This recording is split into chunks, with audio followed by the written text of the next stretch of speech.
And I see we are being live streamed now to YouTube. So I'd like to welcome everyone to our Prescott Town Council meeting for Monday, September 20th, 2021. And we will start with the land acknowledgement this evening. So today we acknowledge the land in which we gather as the traditional territory of the Huron-Wendat, the Shinanabeg, Haudenosaunee, and the Shinnebec, and the Oneida and Haudenosaunee people. I'll probably get a little better with the pronunciations as we go by, but I apologize if I butchered any of that. We respect both the land and the people of this land, including all Indigenous people who have walked in this place. So with that, we will call the meeting to order and move immediately to the approval of the agenda, but we do have one amendment, and that's a proclamation for Legion Week that's coming a little later under Mayor's proclamations. So if I could ask for the motion on that the amended agenda for the council meeting September 20th, 2021 be approved as presented. Moved by Councillor Young, seconded by Councillor Shankar. Any discussion on that agenda this evening? Seeing none, I'll call the question. All in favor? Motion is carried. Thanks, everyone. 3 is declarations of interest. Do any members of council have a declaration this evening? Seeing no, 4 presentations. We have no presentations tonight, but 5 delegations. We do have a delegation. That's under 5.1. That's the Volunteer Center of St. Lawrence Rideau. I'd like to welcome Board Chair Tamara Baldwin and Mary Lynn Donov. I think it's been a while. Tamara's been here a couple times before for, I think, other presentations. Mary Lynn, I think this may be your first time around with us. So welcome this evening, and congratulations again on the position as General Director, Executive Director, whatever the title is, the head honcho at the Volunteer Center. But great to see you both this evening, and I'll turn it over to you for your presentation. Great. Thank you, Your Worship, Council, and town staff for having us this evening. I'm Tamara Baldwin, Board Chair of the Volunteer Center, and Mary Lynn Villeneuve is the Center Manager. In the Volunteer Center, we are celebrating our 40th year come this October. So we are doing some celebration events that you'll see through your emails in a little bit.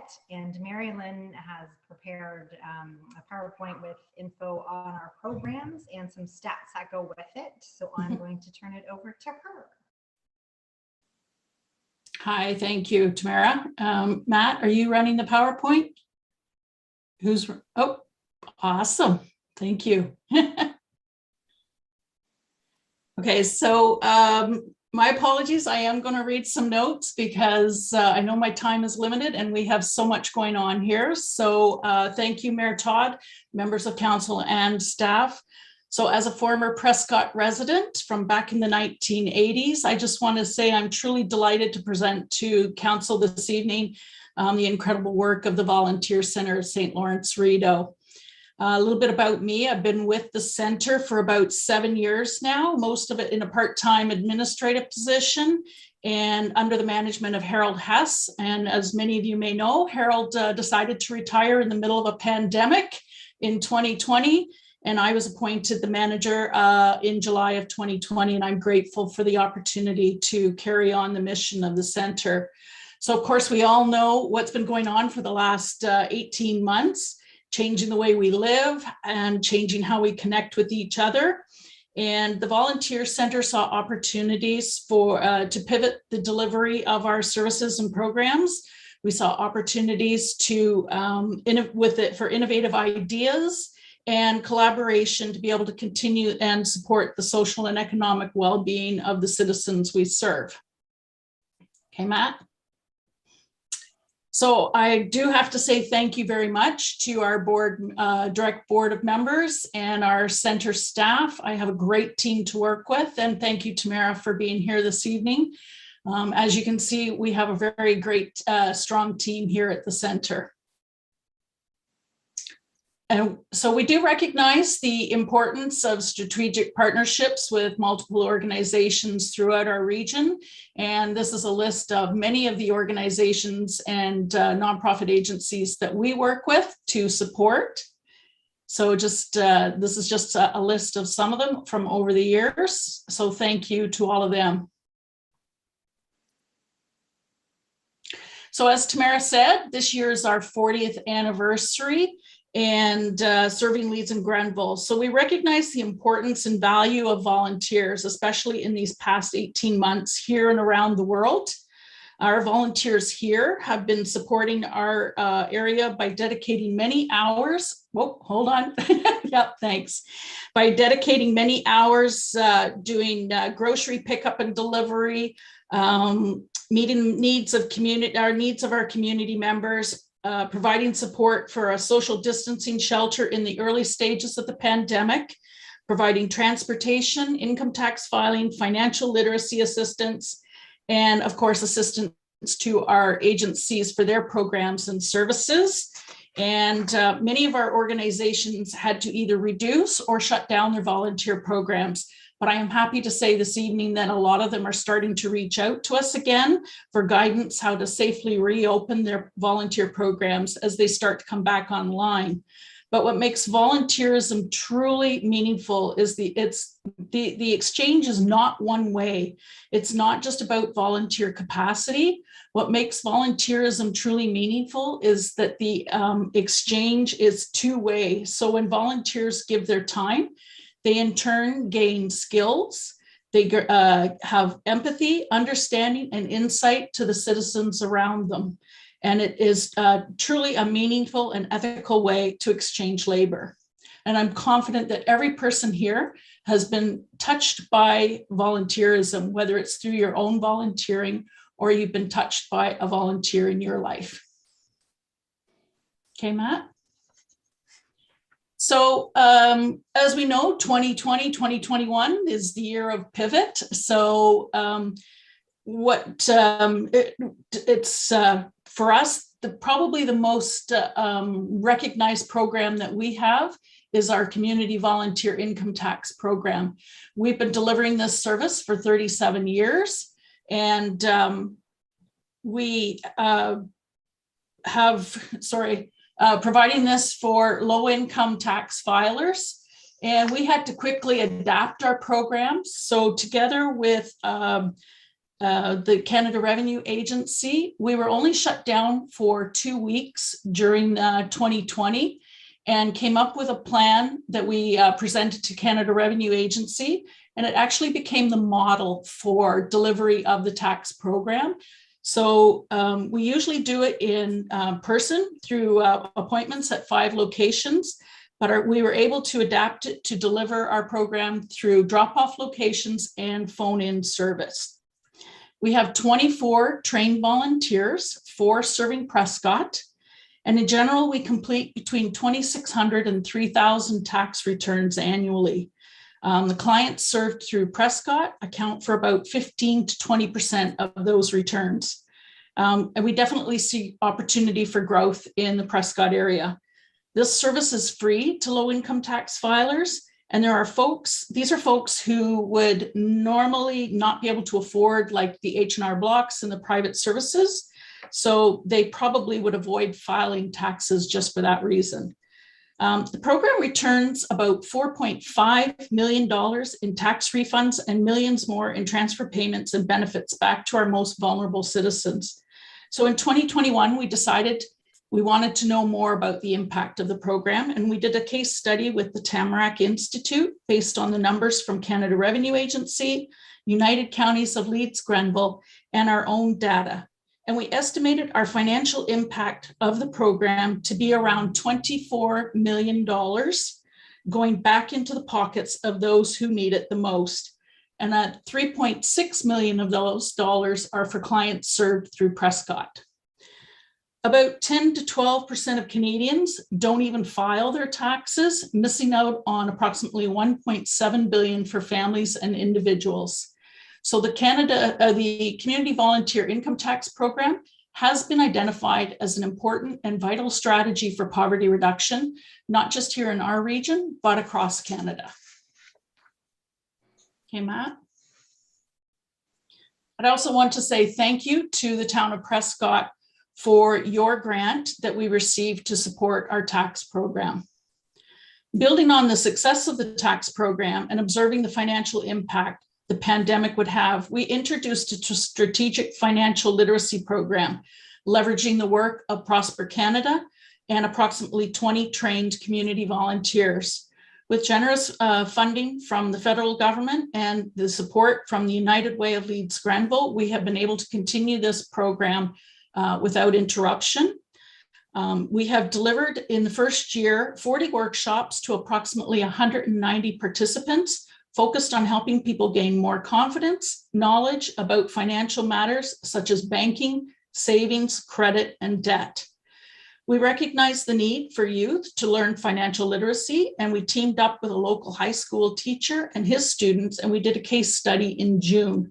And this launched our youth financial literacy program along the same concepts of our adult program, but it was geared to youth 14 to 21 years of age. They do 3 90-minute virtual workshops over the course of a month, and everything is delivered online.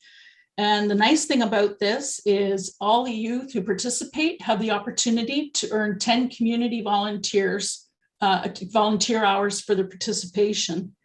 Over the summer, we've delivered 9 workshops to 30 youth, and will continue for the remainder of the year. And I've reached out to our schools, started again, and they're all excited to hear that the program is continuing. So whether it's youth or adults, by mobilizing community volunteers, mentors, and providing a safe, non-judgmental environment, we can work together to generate a positive attitude towards financial education and well-being. And I want to say thank you to some Prescott area organizations such as Connect Youth, the South Grenville Food Bank, and CSC Prescott for their continued support for our program. So each year during International Volunteer Day and National Volunteer Week, we recognize the youth and adults from our region for their community contributions through our awards, impact awards, and quite a bit through our social media. And I just wanted to say thank you, Mayor Todd, for your recent recognition of your Volunteer of the Year, Justin Kirkby, and all of your volunteers who make Prescott a great place to live. So community leadership and collaboration, we're members through with Volunteer Canada, the Ontario Volunteer Centre Network, Tamarack Institute, and membership with these organizations help to enhance our skills and provide increase our profile in the community, the province, and the country. And we represent the Volunteer Centre on several advisory tables, such as Poverty Reduction Alliance, Leeds Grenville, Every Kid in Our Community, and the Canada Learning Bond National Champions Network. And I was recently invited to participate in an event with the Employment and Social Development Canada. It's a Government of Canada strategy for financial literacy for 2021 through to 2026. And I'm actually really excited to say that a lot of their strategies that they talked about, we are already doing here at the Volunteer Centre. I've also been a guest speaker with the Brockville and District Chamber of Commerce, and always have a great time with Bruce Wiley and Brockville Move with a weekly radio spot highlighting volunteerism and all the work going on here at the Volunteer Centre. Something else we do is provide workshops and training for our nonprofit agencies. Of course, COVID has affected that, but we have done board governance workshops, social media 101, event management. And our last one that we did was a turf trust and collaboration in partnership with Tamarack Institute, where we had 40 community partners come together for a full day of learning and collaboration. Matt? We do trade shows and community events, participating in them as well as organizing them, conversations with our MP, MPP, and fundraising events. And I just want to remind everybody that the Volunteer Centre operates entirely on local, provincial, and federal grants, memberships, donations, and fundraising. Okay, Matt? And of course, I have to mention Dancing Stars of Leeds Grenville, because we do have a star among us. Your worship, I'm sure you can attest to your experience with our Dancing Stars event. This is our primary fundraising event. We were able to do it in 2020, not able to do it this year, but stay tuned. There could be some information coming out about that. And we have fingers crossed that 2022, we will be able to host our event. Our next one is our 10th anniversary. And I'm proud to say that the Volunteer Center was nominated, I believe, for the first time for a Community Excellence Award with the Brockville Chamber of Commerce. So we're very proud of that. And that's it. Oh, and did I mention in the middle of all of that we're doing, we did move. So we are now back at 42 George Street. It's the United Way building behind the Brockville Post Office, and we are upstairs. So together we can through volunteering. Thanks very much for that presentation, Mary Lynn, Tamara. Great to have you both here with us this evening. I will turn it over to council for any comments, questions at this time. So anyone have anything for our guests this evening? Councillor Jansman, please. Thank you, Mayor Todd. Thank you, Mary Lynn, for that presentation. And I wanted just to point out, I wasn't aware at all of the youth financial literacy program. So that's, you know, wonderful. It's very, very smart. And I thought it was, I was happy to hear about that. I know we have around the table have run into sometimes with presentations that rely on stats that the KOE 1TO is often equates to Prescott, yet it's used outside of the town of Prescott. Would you happen to know if that's one of the filters that determines the usage of Prescott residents? So for the tax program, is that what you're referring to? For instance, yes. Yes. So our tax program, we generally have a location in Prescott. The stats that we've used are, we do track by region that we have a satellite location. So we do use Brockville, Prescott, Kempville, Elgin, and Gananoque. So we do separate those stats so that when we can come to you, we can say we've done this many returns for your area. And then the numbers that we've taken from Canada Revenue Agency and United Counties, we're able to determine, you know, how much money the return on investment is if you're providing us with a grant. Is that what you're looking for, the answer? Yeah, exactly. I know sometimes it's based just solely on the KOE 1TO postal code, which skews the information a little bit, you know? So we look at whoever accesses the program through our Prescott volunteers. I see. Very good. Thank you. Yeah. Okay.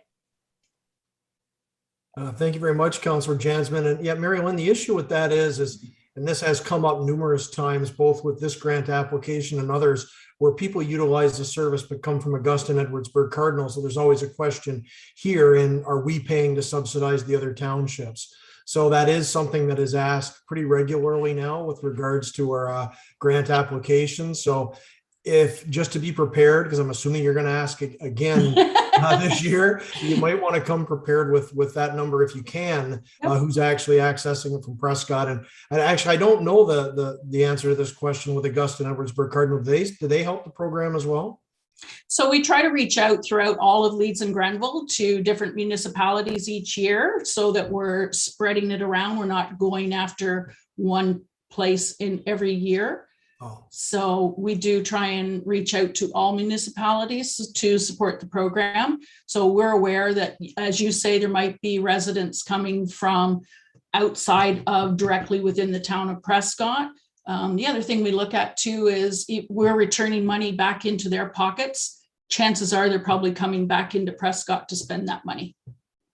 Yeah, there's definitely another side to that as well. It's just, we've had such situations in the past when we've been approached for money. Actually, I can think of one project that was actually outside of Prescott where we actually okayed it and the host municipality did not. So it's just something that I'm pretty sure that's what Councillor Jansman was getting at. And I know it's been raised by others. So just something to keep in your back pocket when coming forward. Yep, definitely. Thanks so much for that great answer. It's good to know you're looking at spreading it around. Other comments, questions for our guests this evening? Not seeing. Oh, Mary, did you have probably not a question for yourself, but any other comments, please? I just want to mention that our volunteer tax program goes year round. It's just not when it's tax season. If Yeah. someone didn't get the opportunity to, or has a number of years to get done, we can accommodate that through the volunteers at any time. And we've also been doing the seniors residences as well. Good to know there as well. I did. I wasn't 100% sure about that, but I thought that I picked up on that from the presentation. But that's good to underline so people are aware of that service not being just offered at tax time. Any further questions for our guests? Councilor Burton, please. Thank you, Mayor Todd, and thank you very much for your presentation, ladies. I think volunteerism is so important to each and every municipality.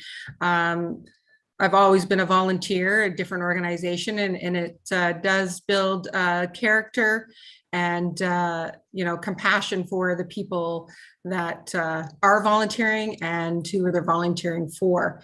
One question is, I have a few senior clients that may need some services, and what would be the best way for a senior to get in touch for some services?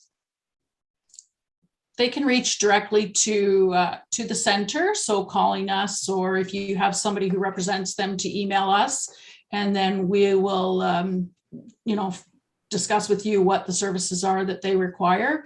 It could be just that we have volunteers already in our database that we know would be able to assist you, or we can put out a call through social media and our database to say, this is what we're looking for. An example today was somebody needed some help for translation of German documents. So they just reached out to us, and we'll put out a call through our database to see if we have somebody that can help them do that. Thank you. It's so great to know that it's just not a youth program. It's meant for all age groups. And Everybody. that's important to recognize. Yeah. I appreciate that. Thank you. Thanks. Thanks very much, Councilor Burton. I have Councilor Shankar next, please. Great presentation. Thank you for doing that today. Quick question for you. We've had a lot of new people moving to Prescott of late. A lot of these people are retired. They have time on their hands. And thinking of your organization and how you put a call out for looking for specialty volunteers, are you still accepting new people as volunteers in your association? Absolutely, 100%. So we still get calls for assistance right now, especially with seniors who don't want to go out into stores. So we're looking for volunteers to do grocery pickup and delivery for them. So all anybody needs to do, I mean, like Councillor Burton said, this is not just about youth, this is for everybody. So they just need to reach out to us and say they're interested to volunteer, or they need assistance from a volunteer. Perfect. Thank you very much. You're welcome. Thank you very much, Councilor Shankar. Any other comments, questions from members of council? Not seeing anything else, so I'll thank Tamara, thank Mary Lynn. Thanks so much for bringing this forward. I guess this started to come up a few months ago. I think I was talking to Tamara about some MDS issues a while back, and just seeing as much as the great work you guys do, it does kind of fly under the radar at times because you're not much for tooting your own horn or whatever. So it's good to get that out there and to know what services you do provide. And if we could actually coordinate, maybe Lindsay could speak to somebody, Mary Lynn or someone else with the volunteer center, see what we could get out there, and what Councilor Shankar just mentioned, to try to encourage that more volunteerism and note both the services provided and also the volunteer opportunities.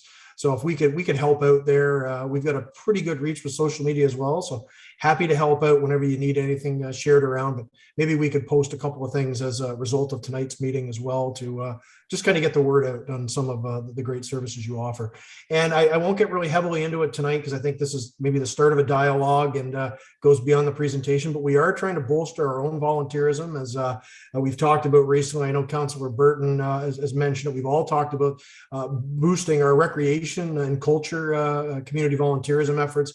We did just hire Samantha Jodwin Miller, who's looking after a lot of that, and along with about 3/4 of the other duties in town, it seems. She's got a job description as long as your arm. But Sam has been looking at some of that. We're going to try to bolster that so we can really get up and running after COVID-19. Rec and culture is one of the primary areas, and the other would be communities in bloom. We kind of want to get that rolling again with community support. So any support we could get from you folks as the experts locally on volunteer recruitment, I think it's good we have just that tonight's maybe the establishment of a good dialogue on that, and see how you could possibly help us as we help you, and just work best for volunteerism in the region overall. So that's, I think, a discussion to be had a little later, not tonight, but hoping that that's where we're going to lead with this. So we'll leave it off with that this evening, unless anyone has any other questions. Seeing no hands going up. So I'll thank Mary Lynn, Tamara, thanks so much for joining us again this evening. Thanks for all the work that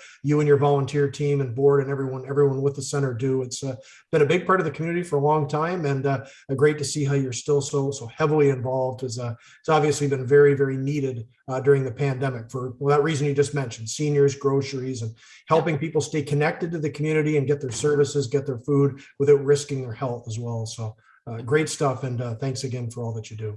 So thanks again for coming in this evening, and we will be in touch about the social media posts, how we can share to help there, and see about that overall volunteerism effort with us. So thanks again for the great partnership, and have a great evening. Thank you, Your Worship. Thank you, everyone. Thank you. Take care. Bye. So we are on to item 6 on the agenda this evening, and that is the minutes of our previous council meeting. We do have 6.1 under September 7th, 2021. Recommendation reads that the council minutes dated September 7th, 2021 be accepted as presented. Could I ask for a mover, please? Moved by Councilor Ostrander, seconder. Councilor Burton, any discussion on that set of minutes? Seeing none, I'll call the question. All those in favor? Motion is carried. Thanks, everyone. 7, communications and petitions. Nothing there this evening. 8, under consent reports. We do just have the information package. Does anyone wish to speak to any item on the information package, or put this into a separate motion?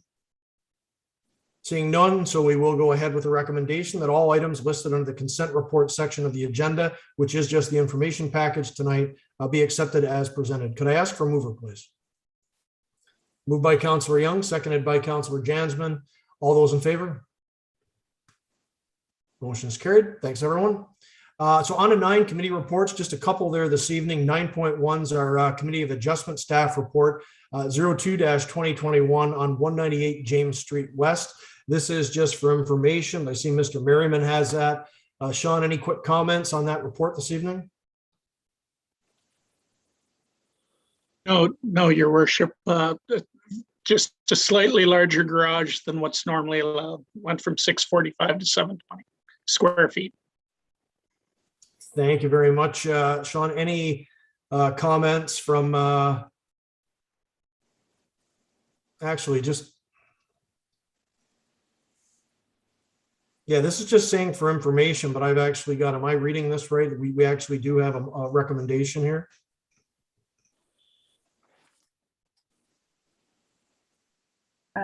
Sorry, through you, Mayor So the Todd. recommendation is just to receive the staff planning report. Okay, I'm just, sorry, Lindsay. Don't we usually actually take action on these rather than just receive them? Not on Committee of Adjustment. So Committee of Adjustment sits by itself, where Planning Advisory comes up through Council for approval. Okay, sorry, I'm just, yeah, I read that wrong off the top with Committee of Adjustment received the staff report. I'm just looking at that for that to rise to council, and obviously that's not where this is. Any further comments from members of council? We've got 2 other members of the committee here tonight, the Chair, Councilor Jansman, and Councilor Burton. Any comments on this?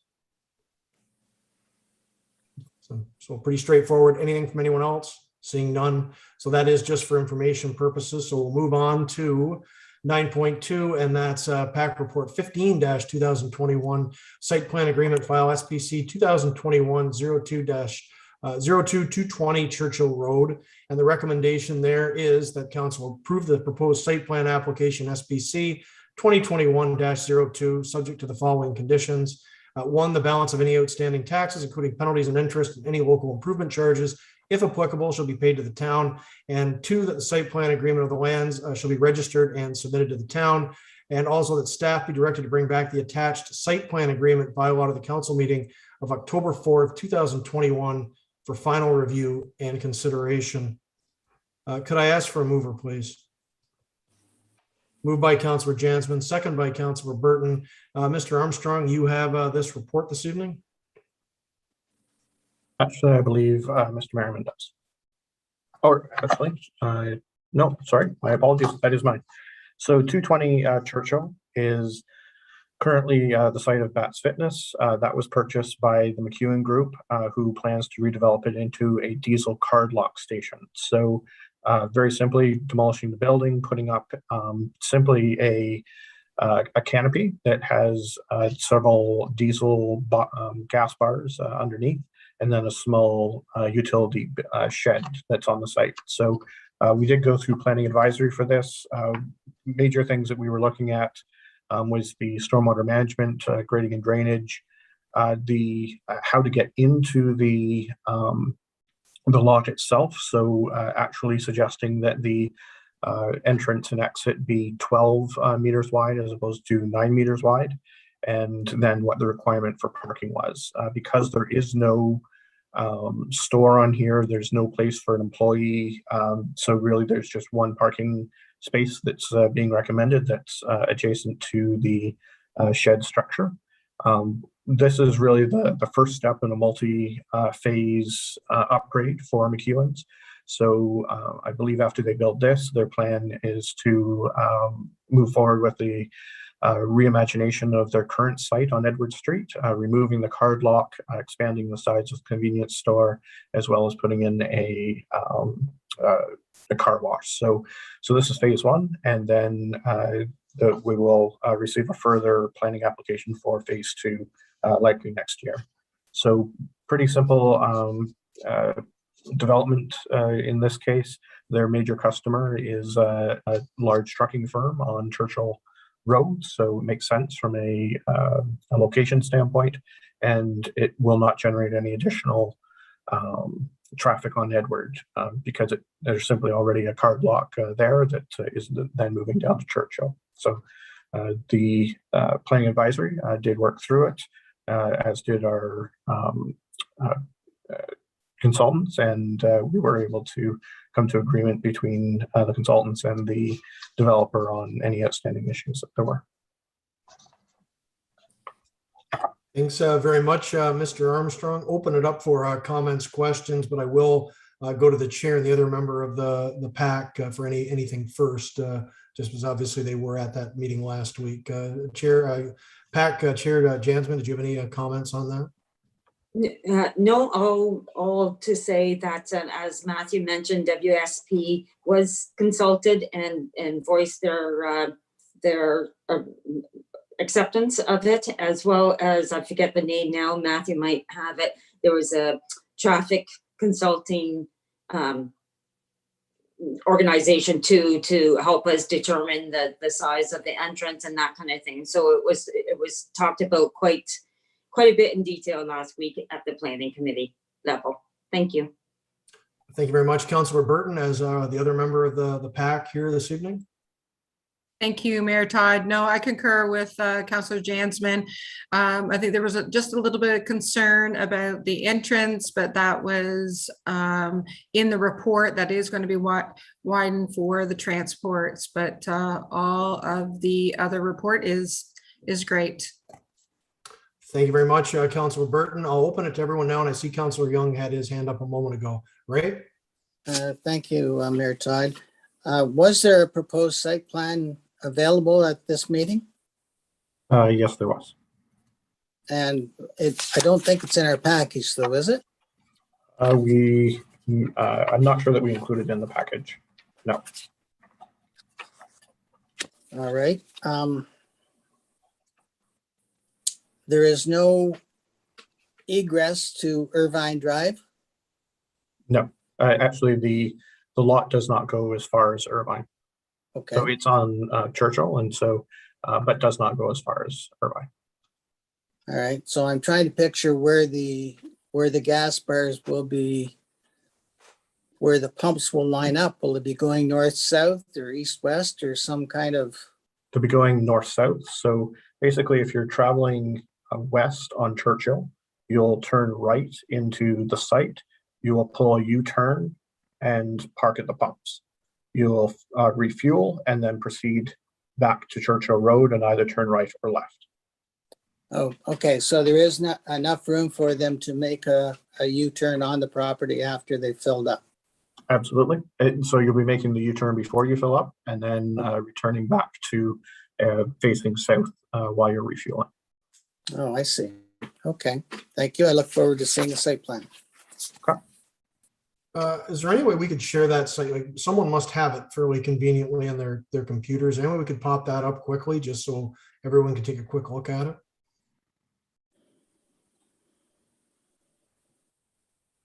Just so everyone's completely clear on what this is going to look like.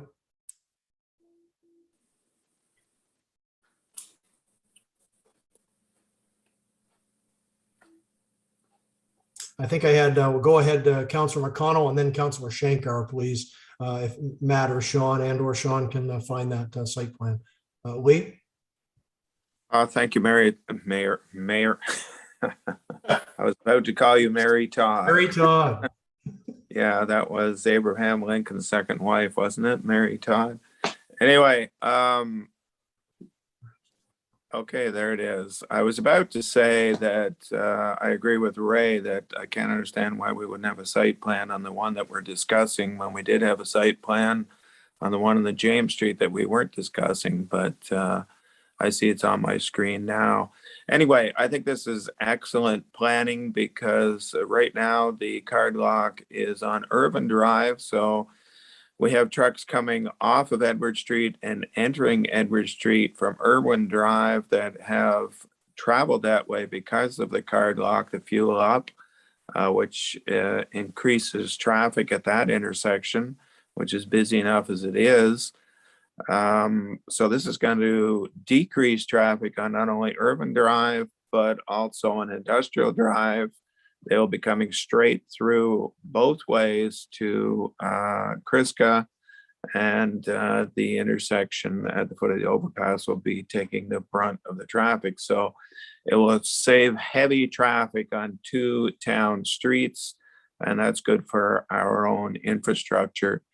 What I would like to mention, though, is something that's kind of got lost in the shuffle, and a lot of people may not be aware of it, but early on in the pandemic, the Bats Fitness was sold to, I believe it was Morgan Marshall, and then unfortunately it got shut down with COVID. And then subsequent to that, his place of business has been sold. I would like to ask if Dana could reach out to Mr. Marshall and see if there is some place in town he can reestablish his business. I think we should help him out with that.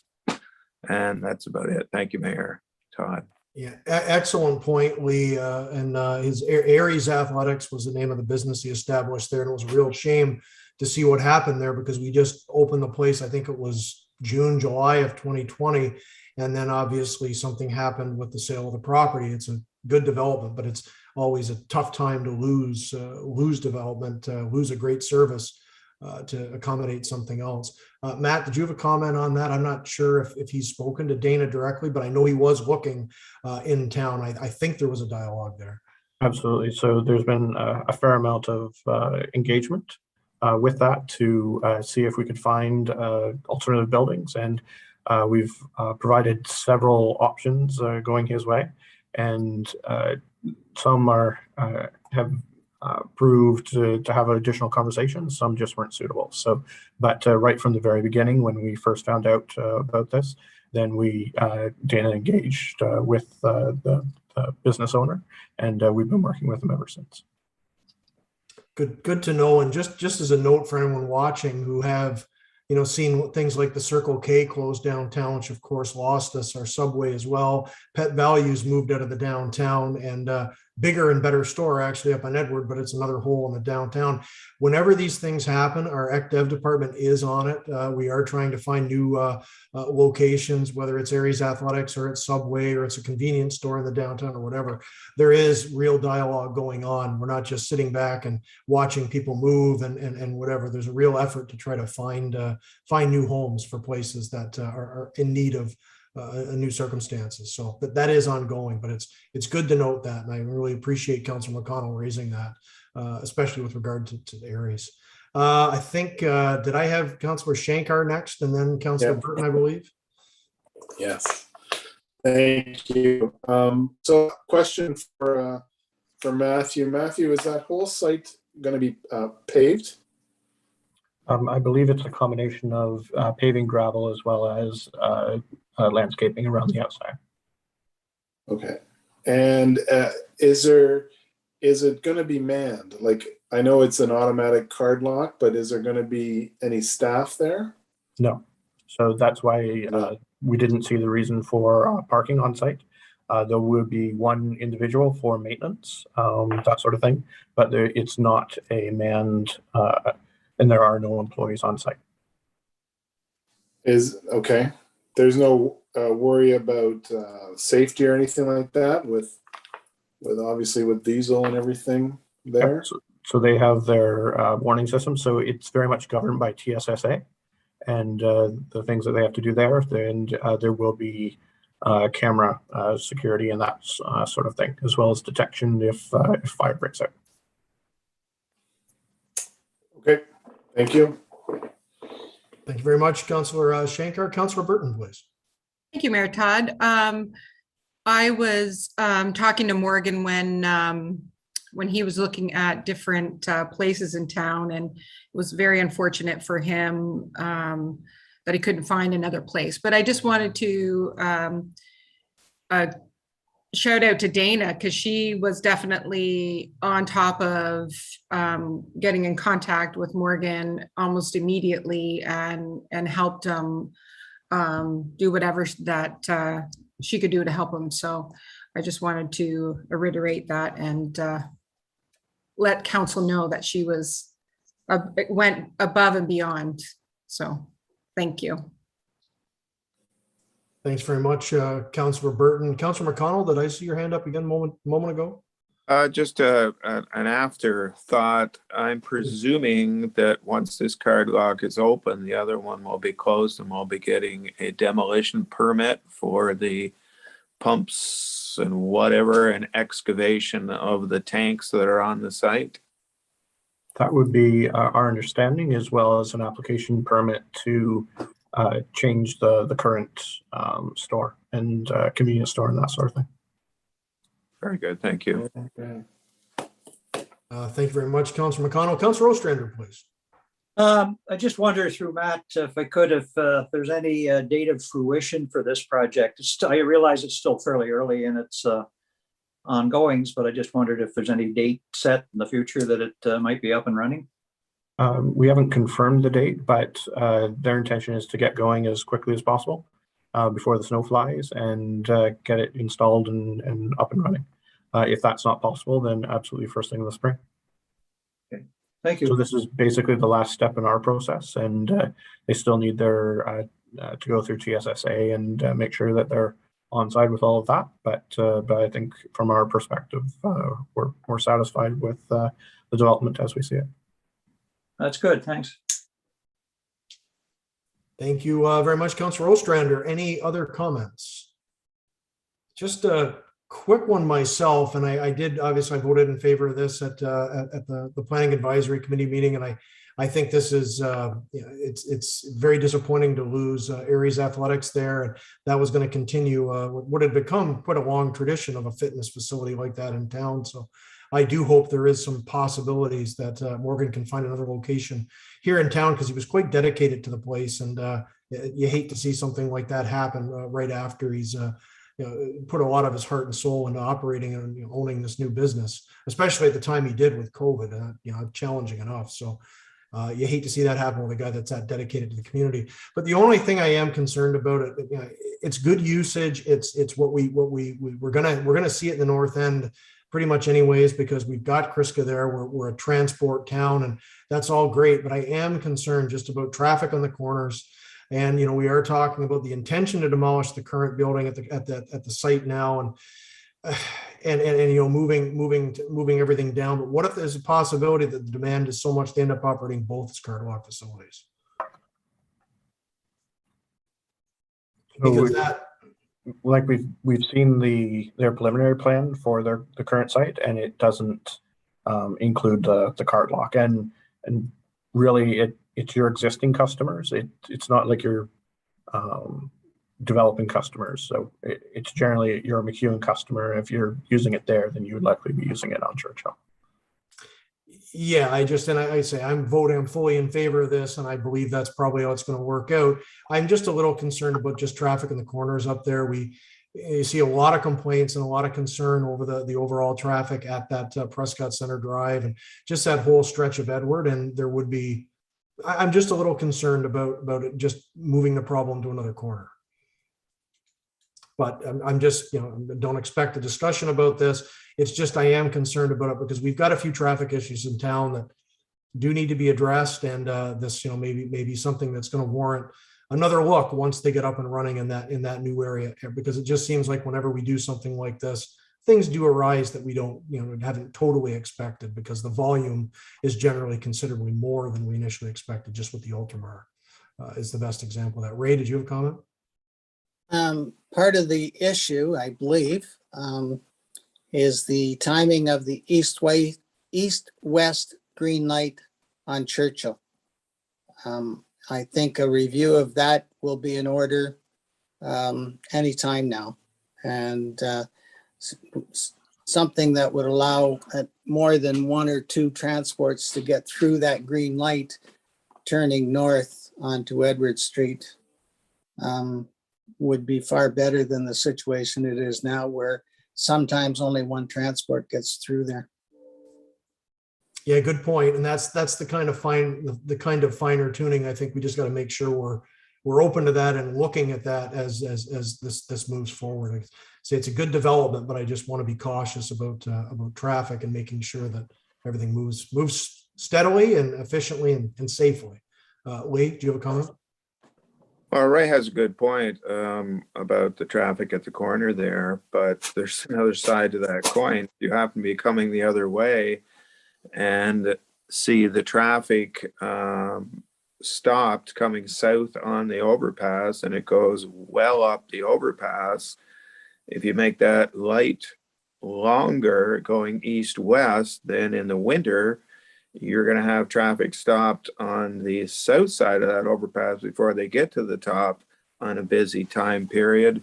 And we're going to have it all ice because people are going to be spinning their tires to get up to the top. So I think a traffic study there is a very good idea, but I think it should wait until we have the construction done on the overpass number one and the card lock open and serving the public number two. Because we may find there's no difference in truck traffic there at all. It may just be serving the trucks that are already going in to Kriska and coming out from Kriska.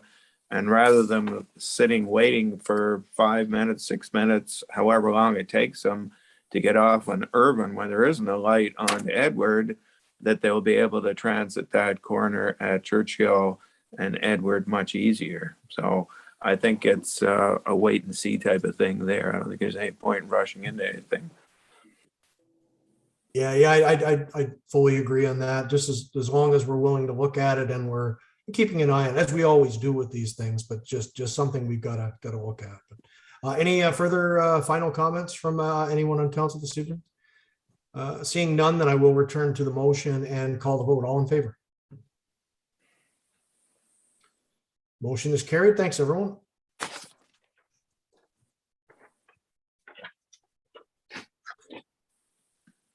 And we're at 10 mayor's portion this evening. Couple real just quick observations. Been a pretty busy September overall, but just a couple of key meetings the last a couple of weeks. Had a meeting of the St. Lawrence Corridor Dev Commission last Tuesday. Some really good news on some of the prospects that are moving forward. The corridor has been very heavily involved in a few good ones, big ones actually for this area. There will be announcements coming shortly on that, but just what I can say this evening is that the corridor has been heavily involved in marketing the area and some specific industrial opportunities. So we will have more on that shortly. Have been meeting with the joint services, and there is a report coming up. Trying to find it here now. Yeah, it's on staff on 12.2, that housing solutions for vulnerable people. That was a big part of the JSC joint services meeting back at the start of the month. I believe that was on September 7th. So we'll discuss that a little bit coming up under 12.2. Also attended BIA last week, and affordable housing. We haven't had the meeting's coming up actually this Wednesday, the 22nd. There's some key items on that with regards to where we head with the affordable housing plan. We're pretty much at the end of our the extended research and development portion of the plan, and we're looking at some specific ideas for taking action.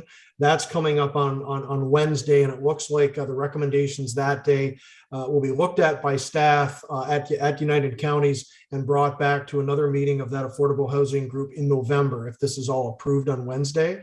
So this is taken, quite frankly, it's taken forever. And of course, we've had all the housing crisis has really been, the pandemic has really underlined the housing crisis that I think we're in Canada and right here in Leeds Grenville. We all know what houses are going for here. We know the issues with good affordable rental accommodations, how difficult that is to find in our area. So we have to get moving on that. And I think we're finally at the stage. It's probably later than all of us in the committee would have liked. That's all the mayors in Leeds Grenville. But I think we are moving towards some action plans. I think there are a couple good ideas there. And the timing works out very good for us here, simply because we're doing our official plan right now, and we can incorporate, and we're already planning on incorporating some good ideas as we've known from those meetings we've had with the consultants. We should be in a good position to welcome more affordable housing to Prescott specifically as part of this plan and working with our neighbors in Leeds Grenville as a whole. So I did just want to mention that. And another item that I'm going to bring up tonight, and I don't want to get into a huge discussion about it because this could actually go on for a very long time, but just in regards to traffic issues. At the BIA meeting last week, the chair put on the agenda issues with traffic flow in the downtown relating specifically to the traffic lights that we did remove there a couple of years ago to ask for that we look at some changes down there possibly, and just kind of take a look at all of it. And I've got to admit, I really do agree with that. I've talked to a couple of members of council about this on and off at different times. I've heard from members of the public.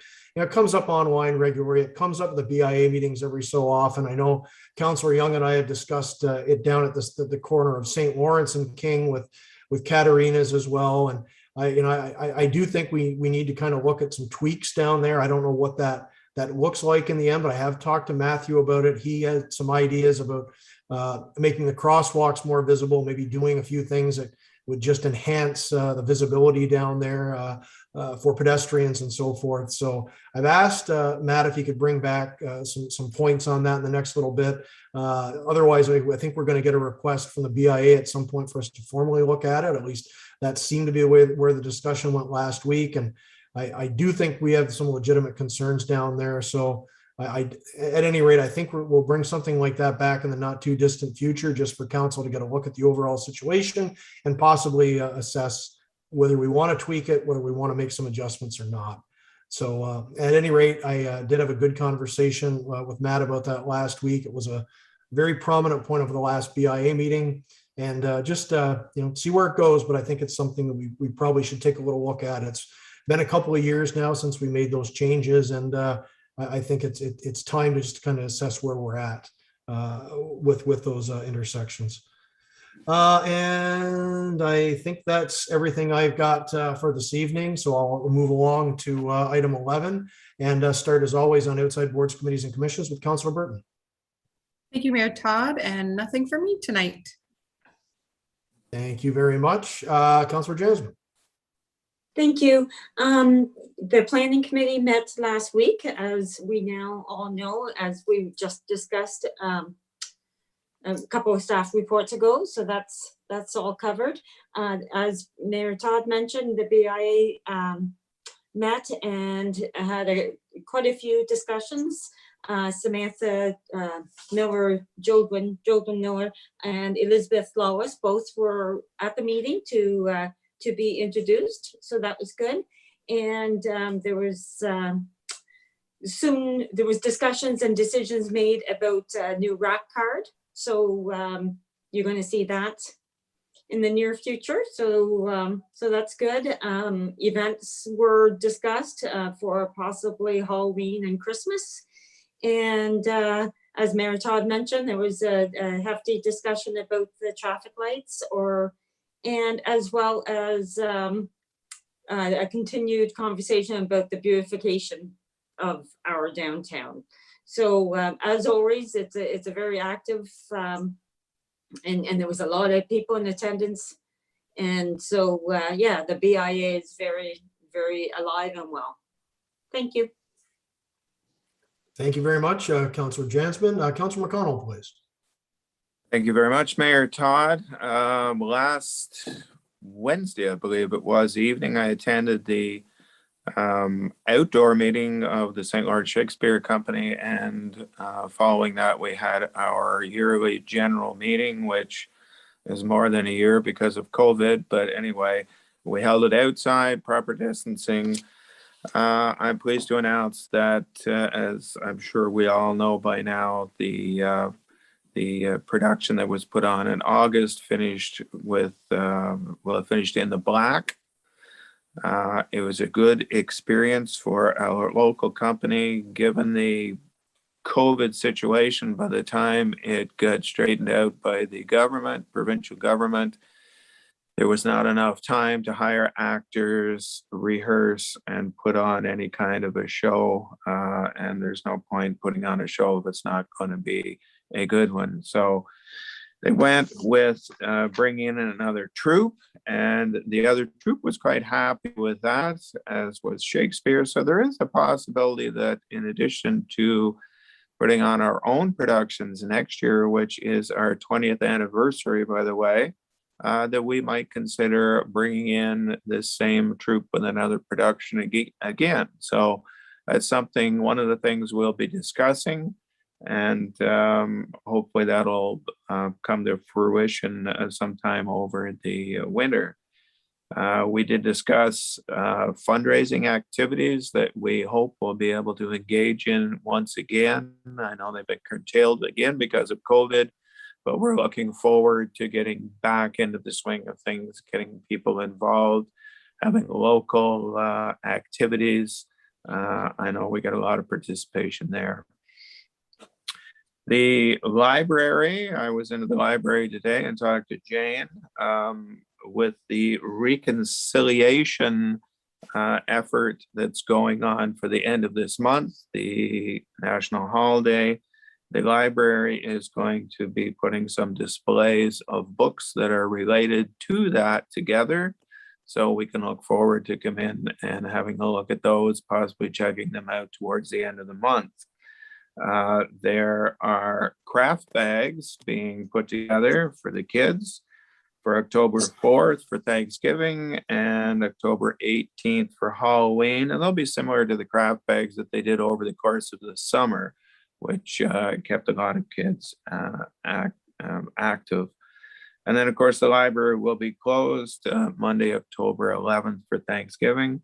And October then is Library Month, and later in October you will be proclaiming Library Month for the town of Prescott.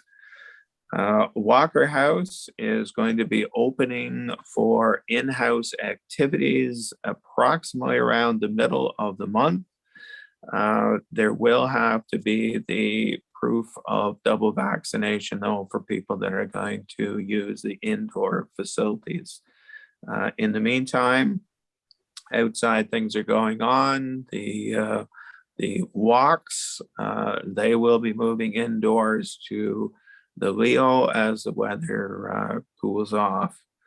And I guess I'll hold it there. Thank you very much, Mayor Todd. Thank you very much, Councillor McConnell. Councilor Ostrander, please. Thank you, Your Worship. Don't have any pressing matters, just a couple of items that are upcoming. We're having an arena meeting next week on the 29th. It's the first in-person meeting we've had in year and a half plus, I guess. I don't know the exact date of the last in-person meeting, but it's been not in recent memory for sure. Also, we don't want to forget the folk festival on this Saturday at the amphitheater. All-day event and hopefully a good turnout, but most of all, hopefully good weather. That's the big bugbear for outdoor events. So that's it for me. Thanks. Thanks very much, Mike. Councilor Shankar, please. Thank you. Same thing. I've got a meeting. We got that meeting next week with the fundraising group. They've been working really hard, and I think they're very close to the goal amount, and they're getting new sponsorships weekly, so it's been going very well. I did want to shout out to Phil Burton and our operations staff. There was a video online about our flowers in town. I think most of us shared it. They look fantastic, and they're getting a lot of good recognition from outside the town, so that's nice. Notice also that we have some wraps around the poles now, downtown mostly, and that's really informative, and it's got some information on there, and we got a new bus stop. Did I notice the bus stop at the grocery store has a sponsor on it? So that's kind of good. Hopefully that's going well, but I don't want to take too much time, but I just want to point out those few things. Thank you. Thanks very much, Corey. One quick addition to the poles. They're being painted as well in the next little while. That'll make them even sharper looking in it. So in addition to to those wraps, which look nice, but they don't exactly take the whole pole up, but the paint will. It's really going to be sharp looking in the next little while as well. So the overall beautification and the level, the standard down there has been just phenomenal this year, as you say, thanks to our great operations staff and coordination at Town Hall. It's downtown's looking really good, and the waterfront. I mean, we're getting raves about the waterfront all up and down the river from Ottawa, all kinds of visitors. Great to see. Thanks for mentioning that video, because people should check that out online. It really shows the downtown. If you're not local and can't see what we're doing in the downtown, check it out on social media. It's great stuff. Councilor Young, please. Thank you, Mayor Todd. I too wanted to congratulate the BIA on those wrappings around the light standards. I can only hope that people will respect them and not tape cardboard signs to them announcing a yard sale on somebody's front yard and destroying them. So I appreciate what the BIA is doing to help the merchants in the downtown, and I think that's a good move. I have another comment about your topic, Mayor Todd. Crosswalks, whether they're in the downtown or on Edward Street, I think there's confusion amongst drivers what they should do. For example, if the students walk across Edward Street and they're on the sidewalk on the opposite side and the lights are still flashing yellow, should cars proceed or should they sit there until the yellow lights have finished flashing? I'm hoping that the OPP, in conjunction with the town, might put some information in an ad in a local paper that explains that situation, because I know cars sit there and they don't know whether to go or not go, and it's the same in the downtown. I know there's a law in Ontario where when a person is in a crosswalk, you cannot make a turn across that crosswalk. I'm not sure there's ever been a ticket issued for it, but I think some kind of education would be beneficial to the use of those crosswalks. Last week, I attended via Zoom Well, actually, they don't use Zoom, but it was the AGM for the Grenville Community Futures Development Corporation. And I wrote down some numbers. Last year, they had an extremely busy year. They issued 61 loans, more than $3 million, and affected 191 jobs.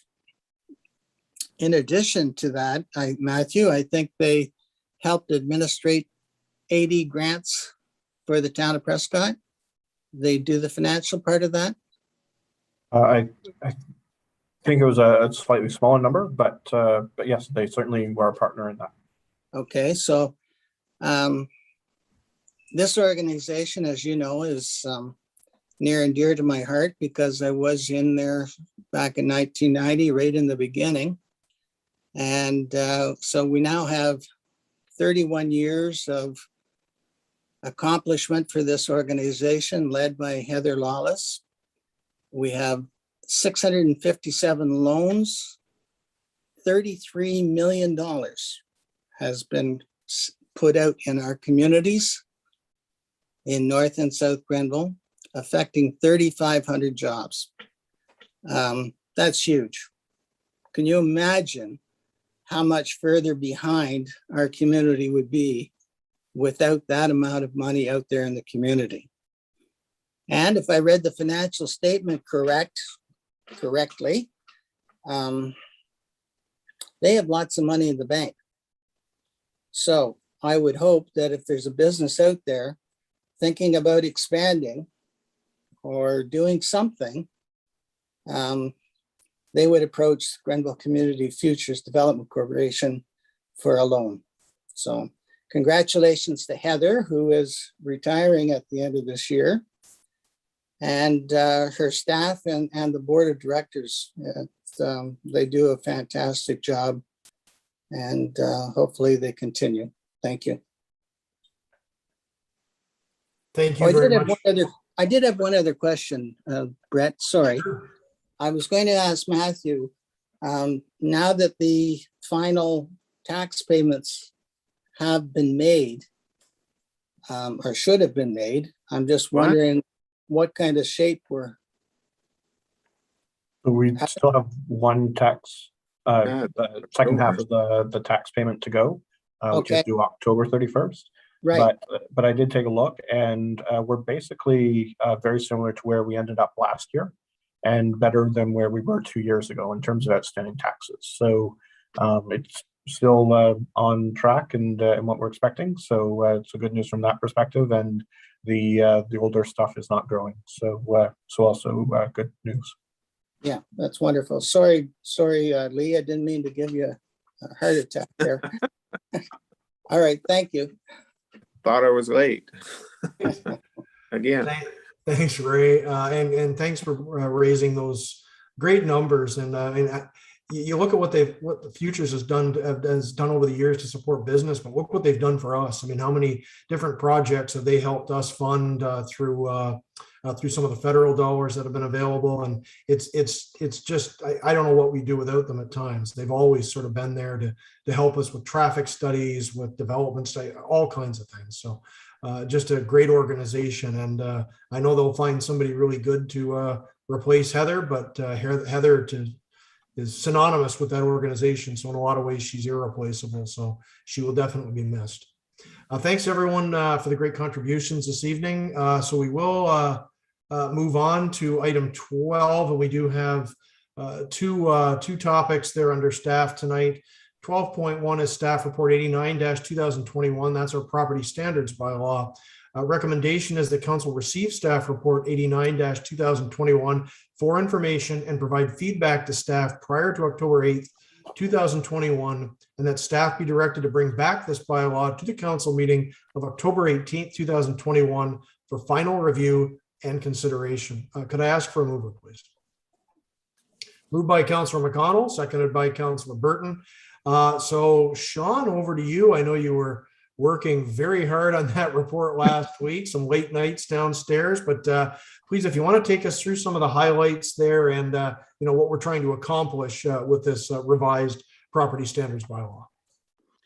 Thank you, Your Worship. Yes, this is the third prong to the multi-prong approach that was presented back in May to council with the PowerPoint presentation. And property standards is probably the most important of all the bylaws that are out there that are going to be helping us, because the goal of this new property standards bylaw is to provide a more efficient, timely, and effective system that, of course, benefits the entire community. As you know, property standards will probably cause a great deal of grief in the community. It certainly gets forwarded to council fairly often, as well as coming through staff. This draft bylaw does cover a wide range of issues and is an attempt to stop those frustrations, or at least make the people realize that they are being heard and that we are attempting to deal with it. Some of the things that have been included in this, of course, is the condition of the lands, the drainage, fences, garbage, storage and disposal, heating systems and electrical service. And we also added a small little piece on heritage properties, so that should we wish, we could expand the work in heritage in the years to come, should we see that there be a need. This gives us a lot more capabilities. Right now, we've done the best we could with the system that we had, and we have managed to talk or convince property owners to allow us to assist them when standards get bad. But some of the things that this bylaw will do is it'll allow a property to be deemed habitual. So right now, the way it kind of works, you've got garbage out front, we go see you, you clean it up, but then next week you bring in new garbage and you put it back in the same place, you're waiting for another complaint. Whereas if we receive more than 2 complaints in a year on a property, the actual order will be left open even once it's complied with for a year. So that should something come back, and in some cases, I think some people do it to annoy their neighbors to a certain degree. It gives the bylaw officer and or the contractors that we have the right to go on and remove the stuff immediately without going through all the same steps again, like we currently have to go through. Right now, every time we start, it's like starting from new, whereas this here will deal with that. Also, of course, it will go, there will be a property standards committee formally set up. It is a requirement by the Ontario government. This is not something that we can opt out of. It could be a committee that's all council members, or it could be kind of like, a variation of some, citizens and some council members, or just all citizens, whatever the council, the mayor council decide. But basically that's there so that if someone's convinced that bylaw is really just truly against them and that there's really nothing wrong with it, they can go and approach them and explain why that it shouldn't apply to them and they have the right. So then an order becomes either confirmed if the property standard says it's confirmed, or it's deemed confirmed because they didn't show up in front of property standards. Then at that point, we can use the AMPS bylaw to go on, actually remove the material and stuff like that. A small charge for the administrative use that we had going into it and stuff like that. And of course, added to the property taxes, for any costs that are involved. We would ask as staff that hopefully by October 8th, councillors can get back to us with their thoughts. I can tell you I've already received some thoughts from a councillor already, but I do look forward to receiving thoughts from all the councillors regarding all 3 bylaws that are being considered at this time. That's basically where we're at. Like I said, we added some stuff that will help. We had, all the way around. We even added a small thing to allow store owners that have no front yard setback, providing that they're not blocking the sidewalks and stuff, that they can put out, a display of clothing or whatnot, without having to constantly come back to town staff to confirm that. So like I said, I think we did a really good job overall. This bylaw is based on basically three bylaws. The first one is the town of Prescott's existing bylaw. The second one is the city of Brockville's current bylaw. And then the town of Newmarket for some specific things that I had implemented or added to the thing, including the heritage portions. So like I said, certainly very little that's only ever being used in Prescott, if anything. In all honesty, I took it from all the other places that are out there that have advanced to this stage with their property standards already. And that's my report, Your Worship. Thank you very much, Mr. Merriman. Great report. Great to see this coming to us. I know it's been something we've talked about for pretty much the whole, was it 14, 15 years I've been here. We've talked about doing things with property standards, and this is the biggest step we've ever taken there. So I think it's going to move us to a good place. So open it up for comments, questions from members of council. And of course, remind everyone, we still obviously have a little bit of time yet to get that feedback in. If anyone wants to really delve deep into this, and fire an email off to Sean and Matthew as well. But any comments this evening on what we've seen? Councilor McConnell, please. Thank you, Mayor Todd. This is going to be a toughie because this hits people right where they live, literally. And what your impression of a standard is may not be what your neighbor's impression of a standard is. And looking at a fence from your side may not be the same as looking at a fence from the other side, or a hedge or whatever. But I have to compliment Sean. I read through this afternoon. I fired him off a few thoughts that I had on it. And it's one of the things when I'm out walking around that I get the most comments on, complaints about something that somebody has noticed about their neighbors, or about somebody's, or even about our town's property. And I have a feeling once we adopt this, it's going to be the one that we get the most comments on again, because people who are not going to be happy about something that they are going to be compelled to do under this. But I think it's been, like you said, long needed.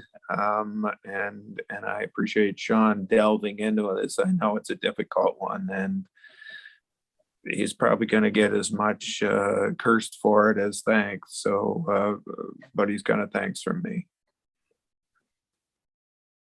Thanks very much, Councilor McConnell. Other comments, questions from members of council this evening?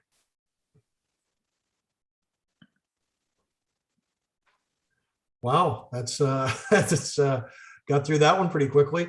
So I just have a couple quick ones myself, just very brief. Lee has an excellent point with how you determine standards, and I've read through it a couple of times now, and even a definition of what's flaking paint, things like that. But I think where we've got ourselves covered nicely there is the idea of that, that committee, which obviously is mandatory. But I'd like to make sure that when we do look at the constitution of that committee, we do include community members. Because you're really not looking at, to me, it's not a municipal standard that needs to be set, although we do have to enforce that. And there obviously has to be a floor, so to speak, but it really is a community standard and what the community is willing to accept for those things. And I think that's where it really puts us in a good position there, because you're not just complaining about town hall. If you've got an issue with property standards, you're actually complaining about the standards the community itself is setting.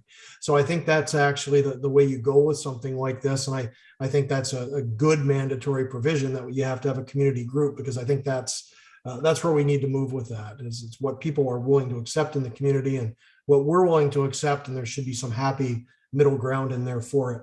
The other thing I did want to say, and Sean really made this a highlight, but just, speaking for the last 11 years I've been mayor, whenever I get comments about bylaw issues, it's almost always property standards, and it's almost always the same half dozen or so properties. You can almost guess as somebody comes forward, almost before they open their mouth what property they're gonna speak of, and that's both good and bad. It points to the fact we've got some recurring issues, but it also points to the fact that those properties really do stand out So they really are they're the minority. But as always with things like bylaw, it's the small minority that actually generates the most work and generates the most number of issues. So this repeat offender system where you deal with one property, as Sean said, you just get the garbage out of there, and then, hey, there's a whole new truckload coming right in. This is going to make a massive difference with how we deal with these issues. And I think it'll help us solve a few long-standing issues in the town and move forward here. So I'm very happy with this bylaw. The only question I would have, should we be passing this through legal before we actually, or has it been looked at through that lens, just to see the, how we can defend this if it does get to the point where we've got to cite someone, fine someone, whether it's under the new AMP system or it's provincial courts. Matt, did you have I see you've unmuted yourself, so I'm assuming you're ready to speak. Yeah, so this is a tried and true, a lot of what's in here is what you'll see in other ones.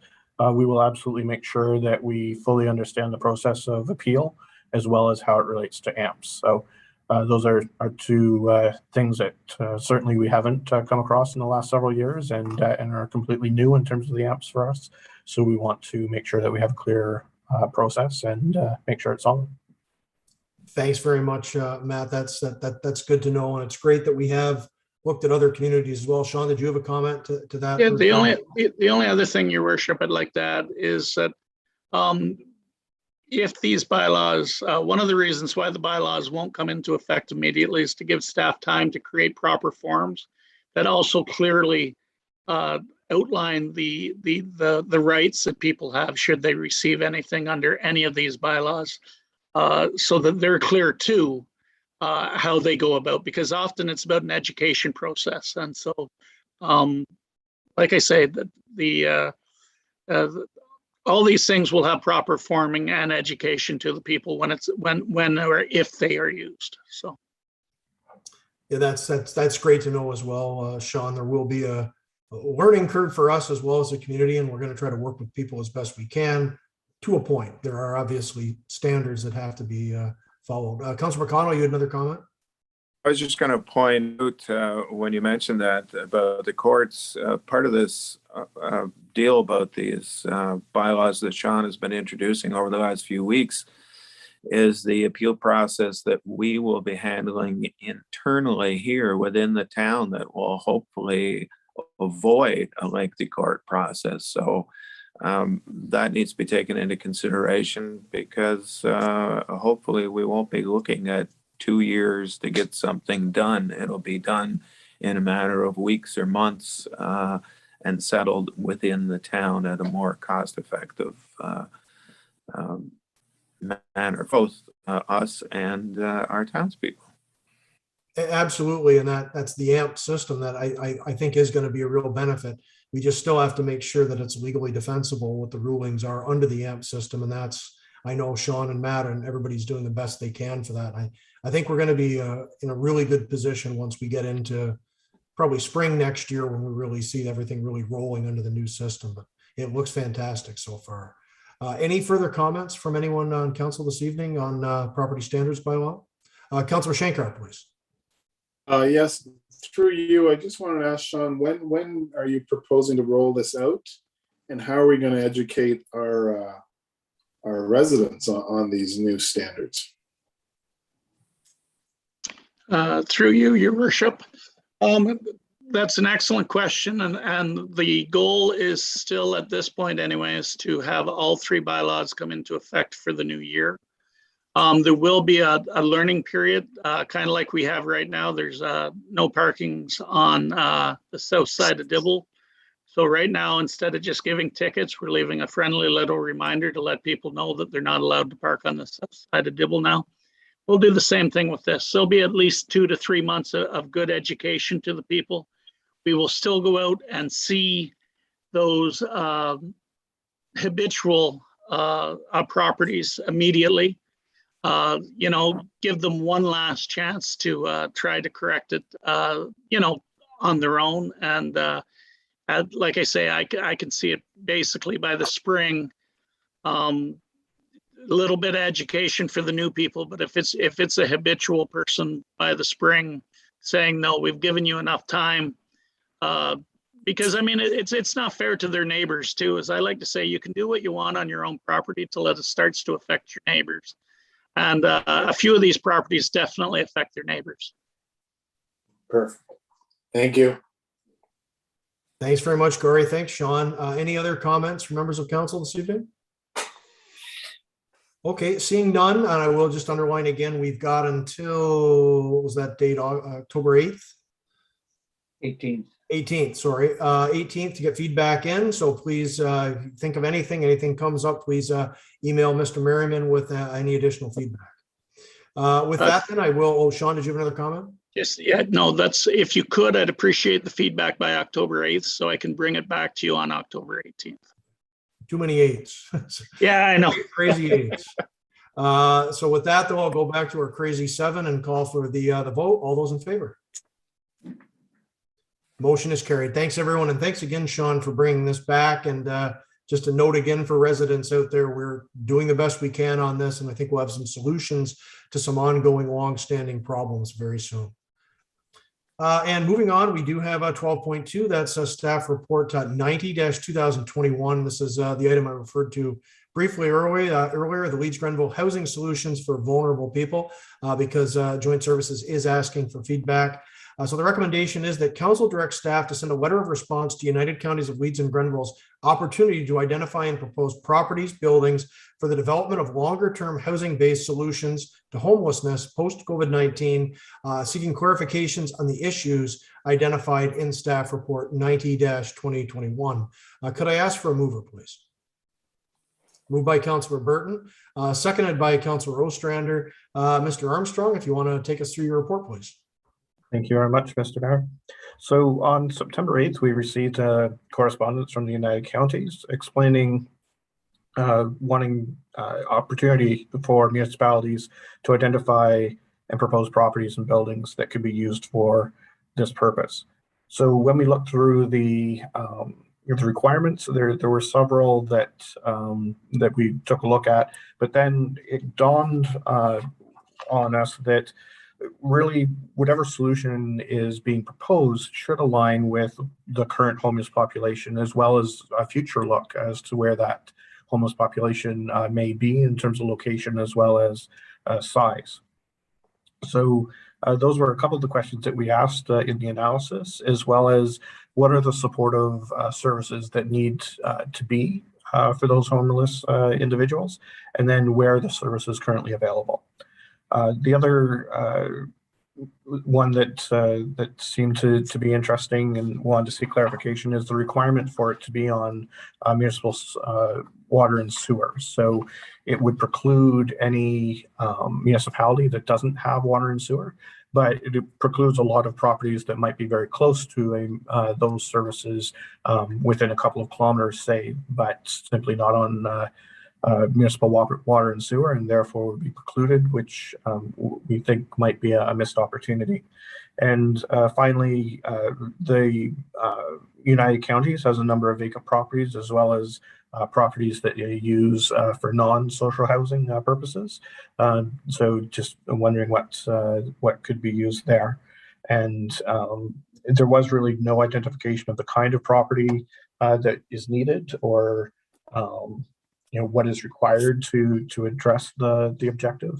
And so it was very hard to suggest buildings when there's a number of those outstanding questions. So really, this is just an attempt to find some clarity, better be able to understand what they're looking for, and whether we're able to, if there is a building or an opportunity in Prescott, we really can't say.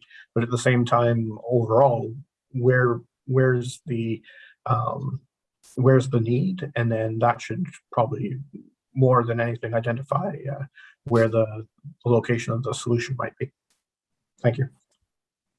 Thanks very much, Matt. And I was at the meeting, of course, and Mr. Armstrong and I discussed this afterwards, and really it's just a lot of questions that didn't have answers at the meeting. There was just a lot of general discussion. This did come up very late. This was the first time this was brought to JSC. I believe the money was just awarded in, was it mid-August, August 16th or so, that the SSRF phase 4 funding. And it's $1.6 million. Seems like a fair bit of money, but when you're dealing with the potential conversion of a building to homeless shelter, a place of living, that money's obviously going to be chewed up really quickly. So I just want to touch on just some of the quick questions. We didn't get anything about a needs analysis for where the homeless issue, the problem is most noted in Leeds Grenville. There's an assumption that's Brockville, given some of the issues with the tent cities and so forth, and people camping outside the churches, Courthouse Square. There have been some issues there, but I have heard about some other need in Leeds, in North Grenville as well. We don't have any analysis on what that would look like. There is also the supportive services. This is something that victims services and addictions, mental health and addictions needs to weigh in a little more fully on, because they run a lot of programs. They're based largely in Brockville. There's possibly the implication that they've got some dollars to extend services out to North Grenville. So perhaps that this would all work as kind of a part and parcel solution to some of these issues. But right now, a lot of those services are based in and around Brockville. So that's a real issue here when it comes to setting up homeless shelters. And this is also the one thing I can't underline enough. This isn't about affordable housing. This is about direct support for people that are encountering homeless situations. So you do bring into the other needs with regards to addictions counseling, mental health services overall, and then there's also issues with regards to transportation, getting back and forth, grocery stores, the medical appointments. And that's why a lot of this does seem to be focused on urban areas, which is at least partly why the property building, they're looking at it being these properties being a municipal water and sewer servicing. And the other aspect of that, although I don't think we had absolute clarity on this, but whenever municipal governments offer services like this on a municipal building outside of water and sewer servicing, I think this is a legacy of Walkerton, in that there is a very dedicated water and sewer testing that has to be done with regards to those local services in those buildings. And I know there are a couple of properties in Leeds Grenville that have extended water and sewer reviews with the standards there. That's an added cost for operations, of course. So I think that's sort of where they're looking at. And again, there wasn't any real information on what they were looking for. Is it property? Is it building? Most of the conversation was about converting buildings. And we really don't have anything in our municipal stock that would suit this purpose either in that way. But then there is the possibility of land as well. And the United Counties, of course, does own a significant amount of land between Fort Town Drive and Churchill.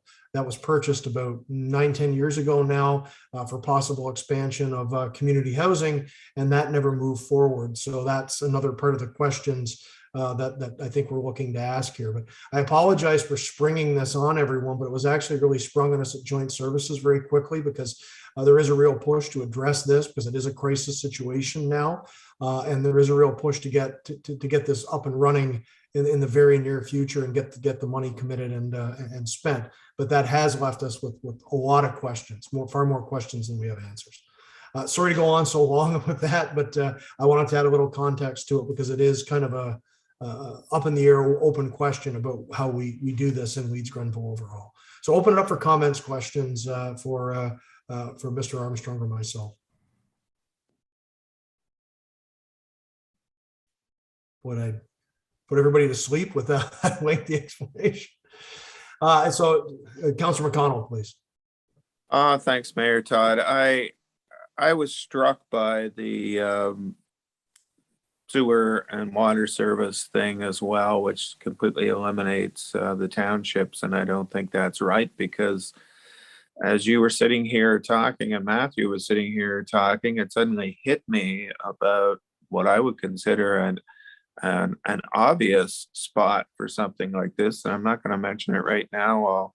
I'll talk to Matthew about it tomorrow, and perhaps you can pass it along. But that would be in a township, but it's very close to services, bus route going right by the door now. I think it would be, and I think it would be a very economical thing to transform. So I'll pass that along tomorrow, and hopefully it'll go somewhere. But yeah, I personally, I mean, we live in a cold country, maybe not today, but the thoughts of somebody actually not having a place to sleep in the middle of the winter in this country, I just don't find palatable. I think we need it, as you said, it's different from low income housing. This is no housing where you are looking at sleeping in the snow, and that's not acceptable. Thanks very much, Councillor McConnell. And yeah, please pass that along. If anybody thinks of anything after the meeting as well, please pass it along to staff too. Where there is a real push to get this done quickly, but we're trying to do it right at JSC as well and identify some possible key facilities that could be converted. And you got to get back down to where the need is though as well, because a lot of people, I mean, you're dealing with people obviously that don't have access to transportation. So then there's the kicker on this is, would you be putting something in a township and then have to bus or even cab people or work out something for the transportation to go back and forth for doctor's appointments? And then you're running into the cost of running the program. And the funding is generally, and I shouldn't say this is an absolute, but the funding has been generally provided for facilities, for bricks and mortar. It's the programming and the added expenses that is going to be potentially another story. I think there is some funding available out there, but there's just a lot of questions. Anyone else with any comments here? Councillor Young? Brett, this is not directed at students, is it? But it's not eliminating students either. No, it isn't. And that's another question with how do you define the homelessness aspect of it? Because, and again, I'm sorry to go on so long because I know we're close to the end here, but it's an interesting subject, and it's something that we have to look at regional solutions for it, but I just want to make sure they're in the right place.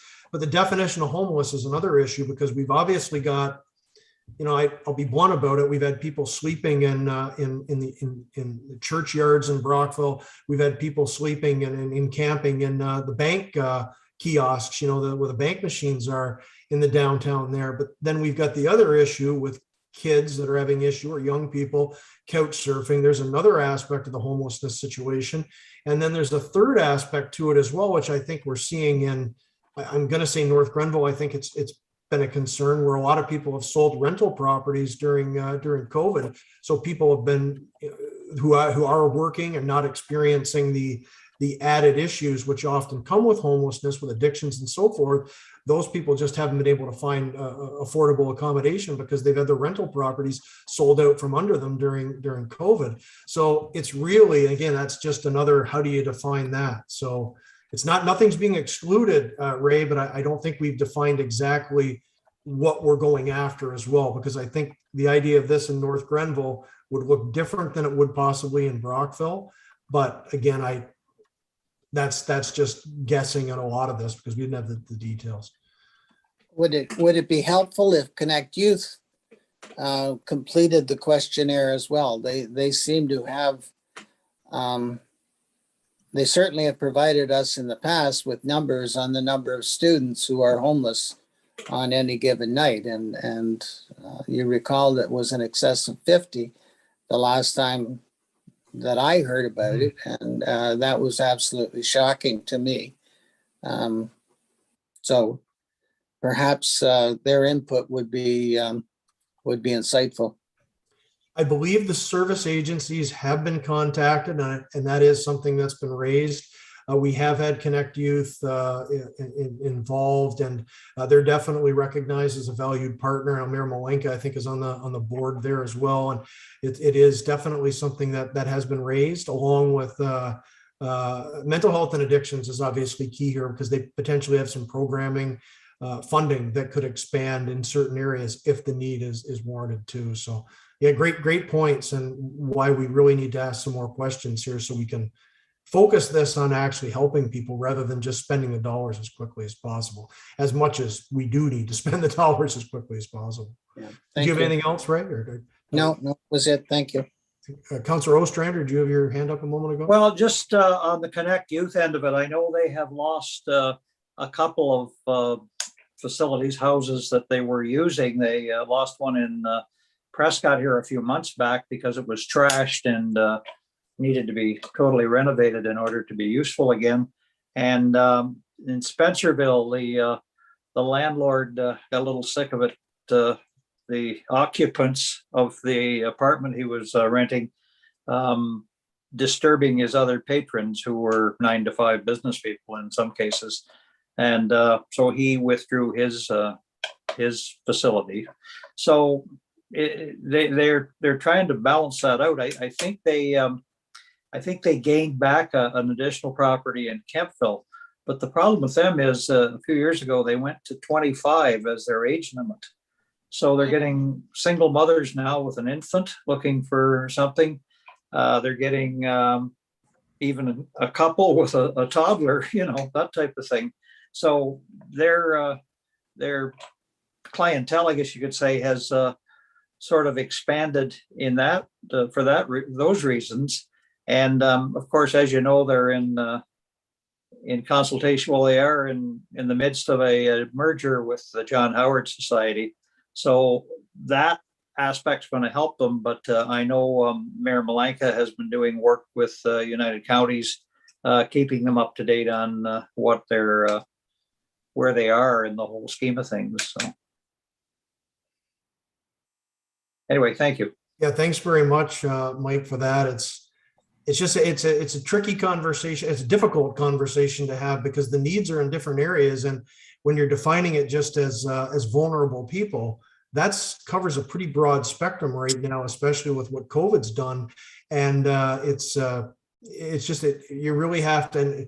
1.6 million could contribute to some real assistance here, but it's also not going to go the whole way, and we've just got to make sure that whatever we do is something that's going to help the most vulnerable. And that's where I had some issues, and I had a lot of questions at that last JSC meeting, and I think everybody did on that. And I think there will be some actual proposals come back, because there were a couple potential facilities identified in townships, though, although one was actually in Cardinal, and I think it is on servicing.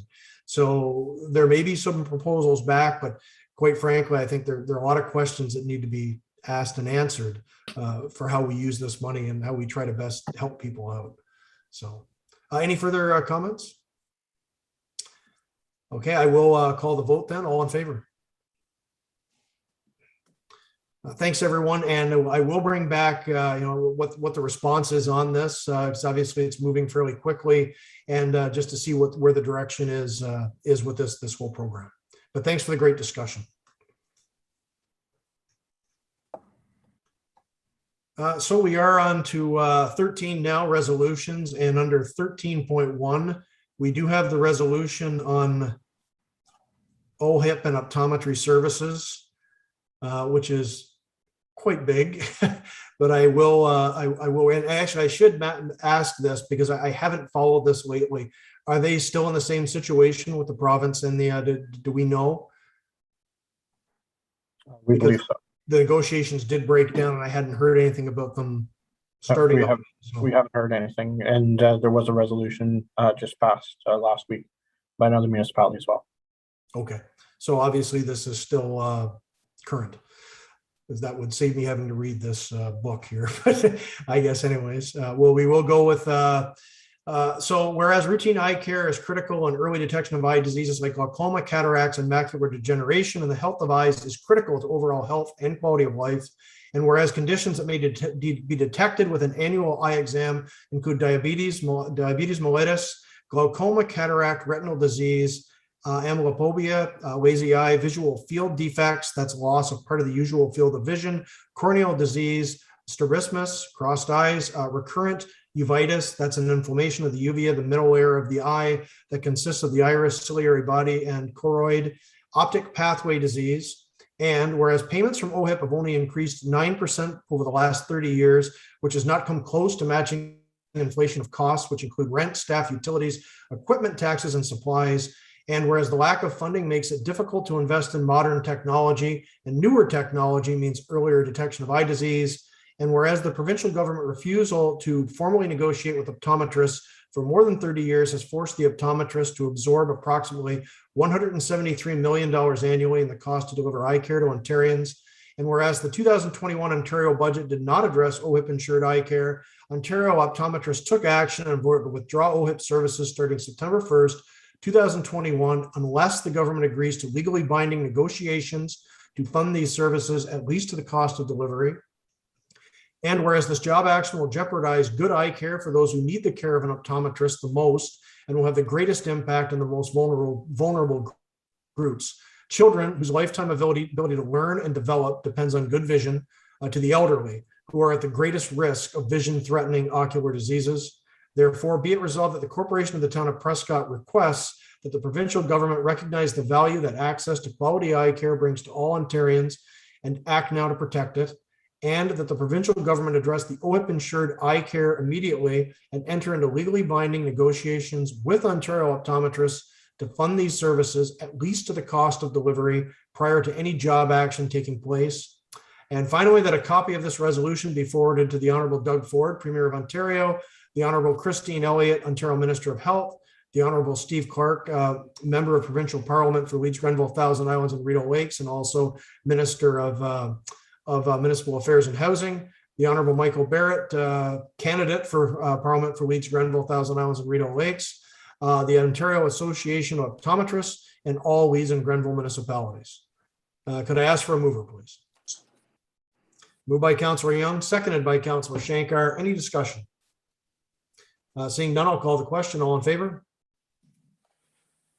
Motion is carried. Thanks all.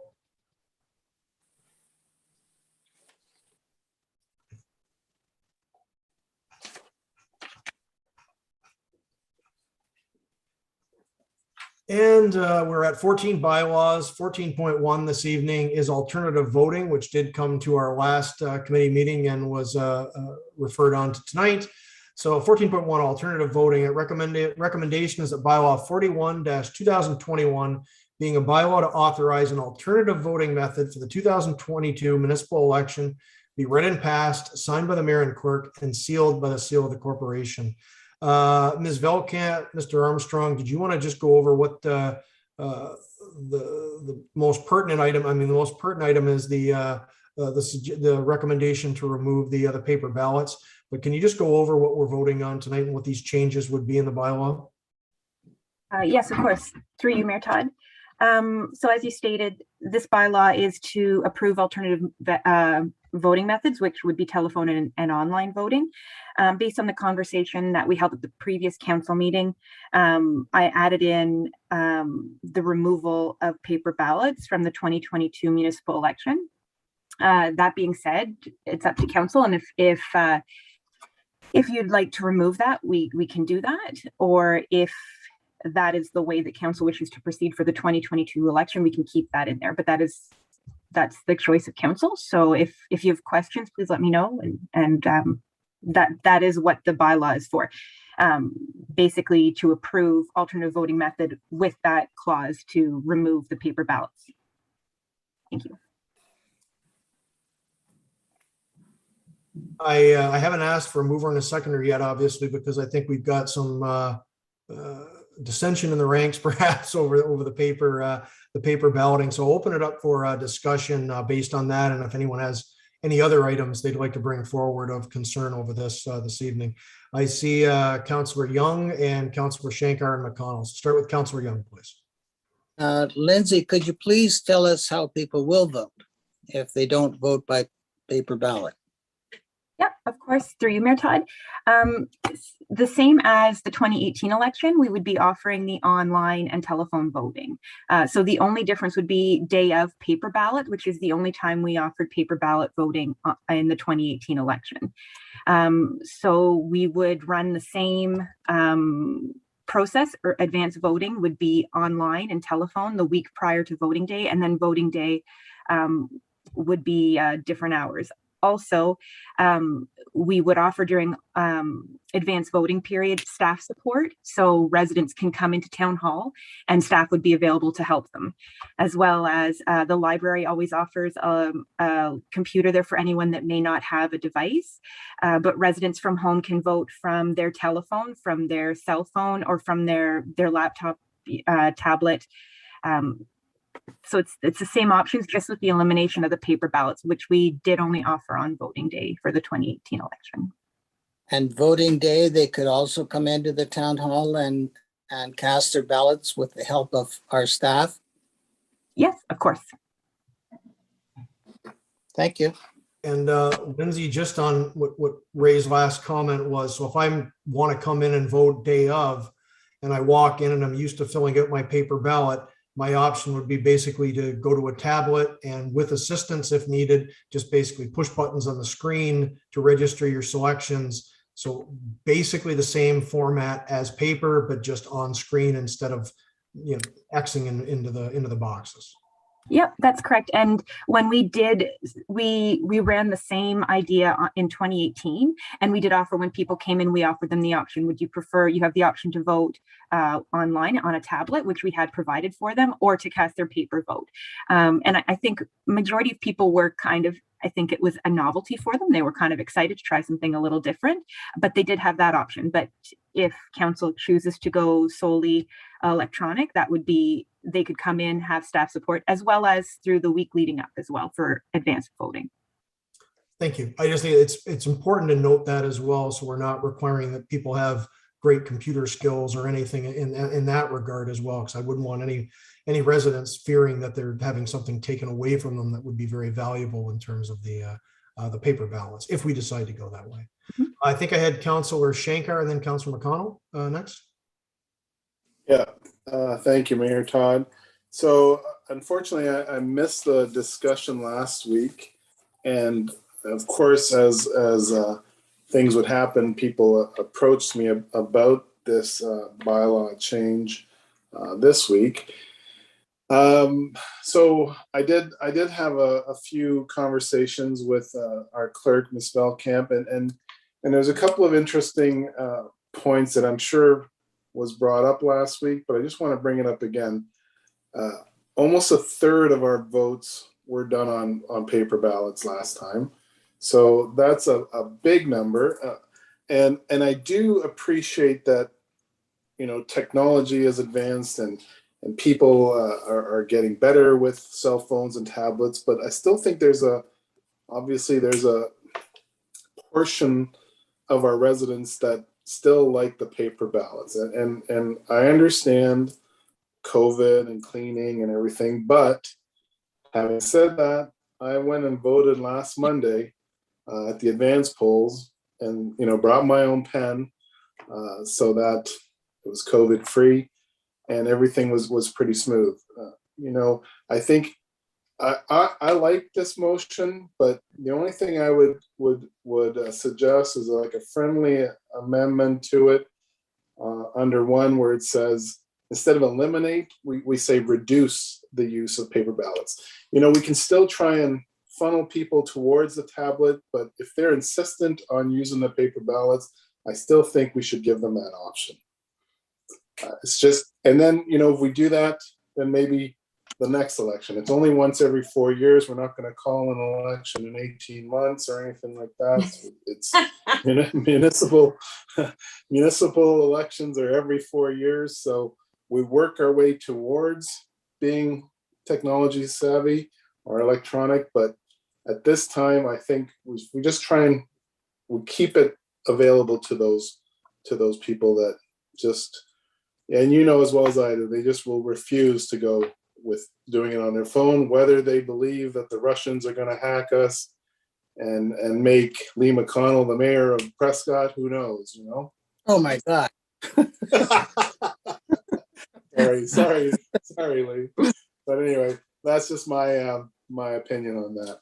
Thank you. Thanks very much, Councillor Shankar. We don't have a motion actually before us yet because I just have held off with that. So it's one question. I think that's probably what it's going to come down to. Do the majority want to go without the paper ballots into the majority, or do we want to try this? So I'll look for a motion after we get through the discussions and we'll see where we're at. Councillor McConnell, I had up next, and did Councillor Jansman? I thought I saw. So Councillor Jansman, then McConnell, please. Or sorry, Councillor McConnell, then Jansman, please. Yeah, thanks, Mayor Todd. Well, the comments about Mayor McConnell aside, Gore, you weren't here last time we discussed this, but what I said was almost exactly what you just said. I've been approached by people on the sidewalk as well who are quite upset about not being able to vote by paper ballot. They don't have a computer. They don't they feel embarrassed about having to go in and somebody show them what to do. The whole idea when we decided to go this route, golly, I think it was in my first term of office, we decided to try the electronic voting. And the idea was to open it up to encourage more people to vote. And it did that. I was quite surprised the more people that voted when we went to the combination of the electronic ballots and the paper ballots. And Gore, you mentioned that almost a third, well, it was 34%, if I remember correctly, the figure that was thrown at us last time we discussed this, that voted on paper ballots. 34% is a little bit more actually than a third. And I can't for the life of me see why we would be making it more difficult for that 34% to vote. Like you, I walked down the St. Andrew's Presbyterian Church today and cast a paper ballot. It was a very simple thing to do. I got in line, I went in, provided my identification, went over, X'd the proper ballot, put it in the box and left. I don't know about anybody else in town, but I have been experiencing computer problems this year. And I'm on the town system here, for heaven's sakes, with a town laptop.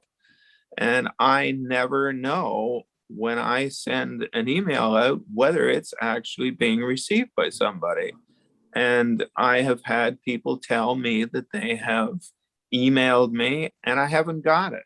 Now, do you think I want to vote on a machine, on a system, where I don't even know whether I've legally voted or not, or whether it's been received? Despite what it says on my screen, I want to go like I always did, cast a paper ballot, put it in the box, and I am assured that it is going to be counted. And I don't believe that we should be depriving a full third of our citizens who are used to doing that of that possibility. Down the road, if we find that 34% this time has been halved to 17% or 10%, well, then I think we should look at it again for the next term. But we are a large percentage as of last election, 34%. That is a large percentage of the people. That percentage deserves to be serviced. So I am not in favor of this the way it's worded. If you want to add paper ballots back in, I'm in 100% of support of that. Thank you very much. Thank you very much, Councillor McConnell. Councillor Jansman. Thank you, Mayor Todd. Like Councillor Shankar, unfortunately, I wasn't part of the discussion last council, so forgive me, but what was the reasoning? Was it to do with cost savings not to have paper ballots, or was it just a COVID cleaning thing? Through you, Mayor Todd, there were a couple reasons that were outlined in the report. Some of them were cost savings. Some was also the cleaning time to count, even though there were only 400 about 400 ballots cast, it still staff has to count those, so that delays results at the evening. So some of those factors, and I think staff felt coming out of the pandemic with people doing more electronic things, stores weren't accepting cash, they were accepting debit and credit. You weren't able to go see your loved ones in long-term care facilities, so people were calling or using video conferencing. So I think we kind of thought that maybe now would be the time to, coming out of the pandemic, move that way. So there was a bit of cost savings, environmental, sanitizing, just some unknowns. Thank you. That's I did read a little bit about, and I was just wanted to make sure I wasn't missing anything. And your response, Lindsay, is a nice segue to just a concern too, that with the town of Prescott having 2 long-term care facilities in its borders, traditionally it is the older people not wanting to go from wanting to use paper. I think that's probably a fair assumption. So for that reason, I would Thanks, be Teresa. for that reason, I would be concerned as well, to not have the paper option available to those residents. Thank you. Thank you very much. Councillor Jansman, other comments? Councillor Burton, please. Thank you, Mayor Todd. I was part of the discussion last week, and after much consideration, I don't think we thought of the long-term facilities homes that we have during that conversation. So I definitely would change my mind and let the people in the long-term facilities and the people that do want to continue to vote with the paper ballot, they should have an opportunity to do that. I do like what Councillor Shankar said, maybe to reduce the paper ballot, staff could still kind of encourage a resident to move towards the tablet, and they might be excited to do that as well. So who knows, but I definitely would be in favor of keeping the paper ballots in there at this time. Thank you very much, Councillor Burton. One thing I will note, though, there's no way we can reduce that. It's either we offer it or we don't. I don't think there's any way to reduce it. We're already encouraging people with the option of helping them. That would be exactly the same as what we did in 18. And hey, I don't have a horse in this one. I'm fine going either way. Lindsay, what did you have a comment? Through you, Mayor Todd, I was just going to say the same thing. If this is something that council's not in favor of at this point, the big priority was to make sure that I had approval from council to use an alternative method, especially since my last report said that we were going out to RFP for providers. So I wanted to make sure I had council support before joining that RFP with the other municipalities. But if council wishes, staff can definitely encourage. You know, we can't reduce, as you kind of said, but we can encourage when people come in, more campaigns, educate residents. So that's something that we can do as well if council wishes. Sure. So we've heard from everyone, but Councillor Ostrander, I think Mike had his hand up a moment ago, and then I'll go back to Ray. Well, I can see where this is going, is the fact that we retain the 2018 method.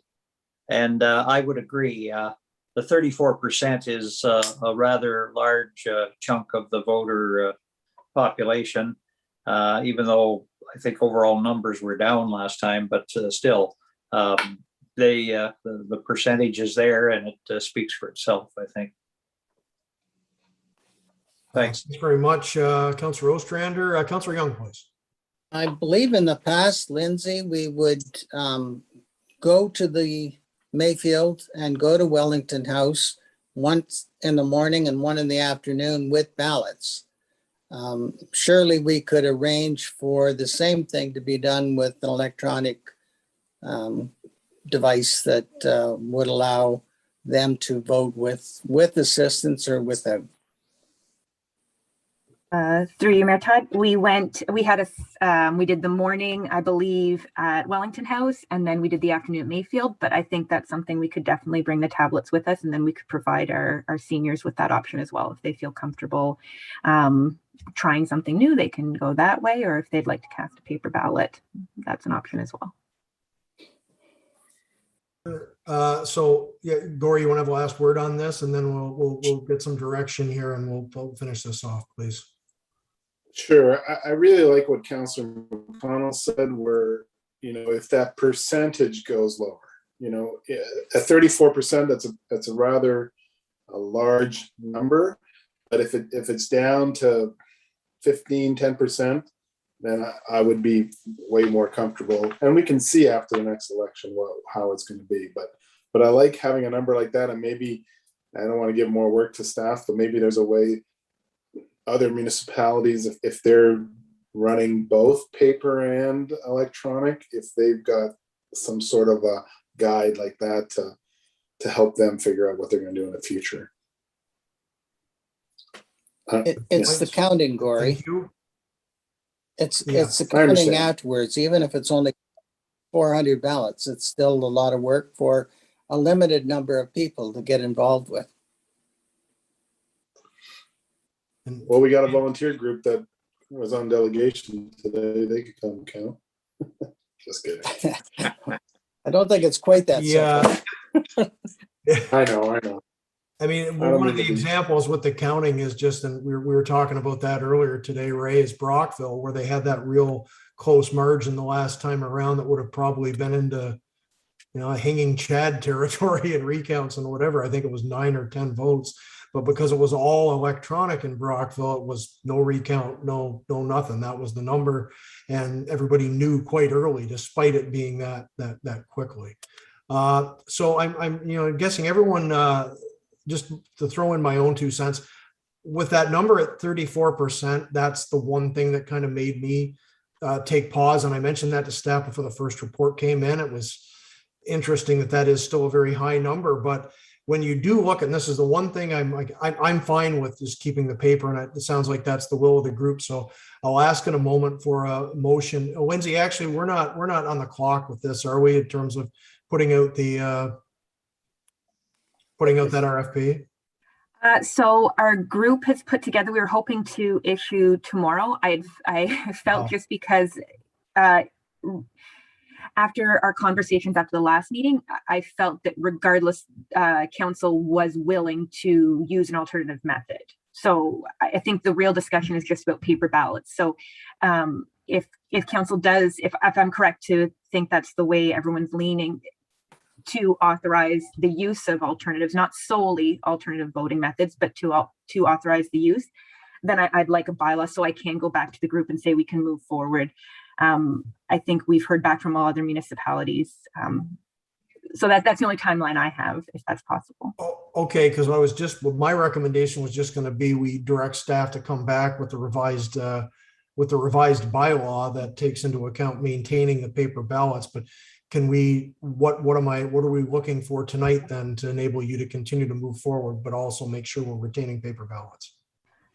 So what I can do is, I mean, we haven't moved the motion, but the motion does just say to authorize the bylaw. And what I can do is I can remove that line, that just the line number 1 that says that council hereby authorizes the use of telephone and internet voting as an alternative voting method for the 2022 municipal election, and leave it there.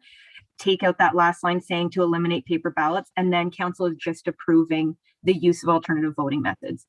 And I don't need, if council wishes to continue and maintain paper ballots, I don't need anything else for that, because that's the alternative to paper. So by approving an alternative voting method, you're approving that as an alternative to paper ballots, if that makes sense.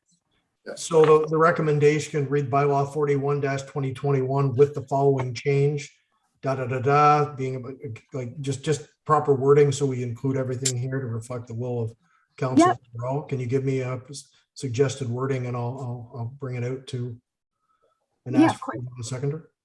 So that bylaw 41-2021 being a bylaw to authorize an alternative voting method for the 2022 municipal election, as presented, with the removal of the second line, or eliminating the option to eliminate the use of paper ballots in the 2022 election, be read and passed, signed by the mayor and clerk, and sealed by the seal of the corporation. That way it specifically mentions that part's removed, if you'd like. Yeah, I think that's the will of the group. So I will, if that's the wording, I think we can agree on. That's the only item of contention. So could I ask for a mover on that motion, please? Moved by Councillor McConnell, seconded by Councillor Ostrander. Any further discussion? Only comment I will make, and again, I'm fully in favor of this. I really don't mind seeing it return, but I just want to make sure that the public knows that even though we were looking at staff and there was a look to go to electronic here, there was no effort to take anything away from people. Basically the exact same process. So if you were to go down to the rink and cast your vote on election day, you would do the exact same thing as you do normally, except with it, you wouldn't be marking your ballot with a pencil. You'd be pushing a screen. And I think we're gonna get there, and I think that's where we're all gonna head. As much as we talk about, oh, the federal process was easy and everything else, well, I had to wait almost an hour for the advance poll the other week, and I got to admit that I would have preferred to have done that online myself.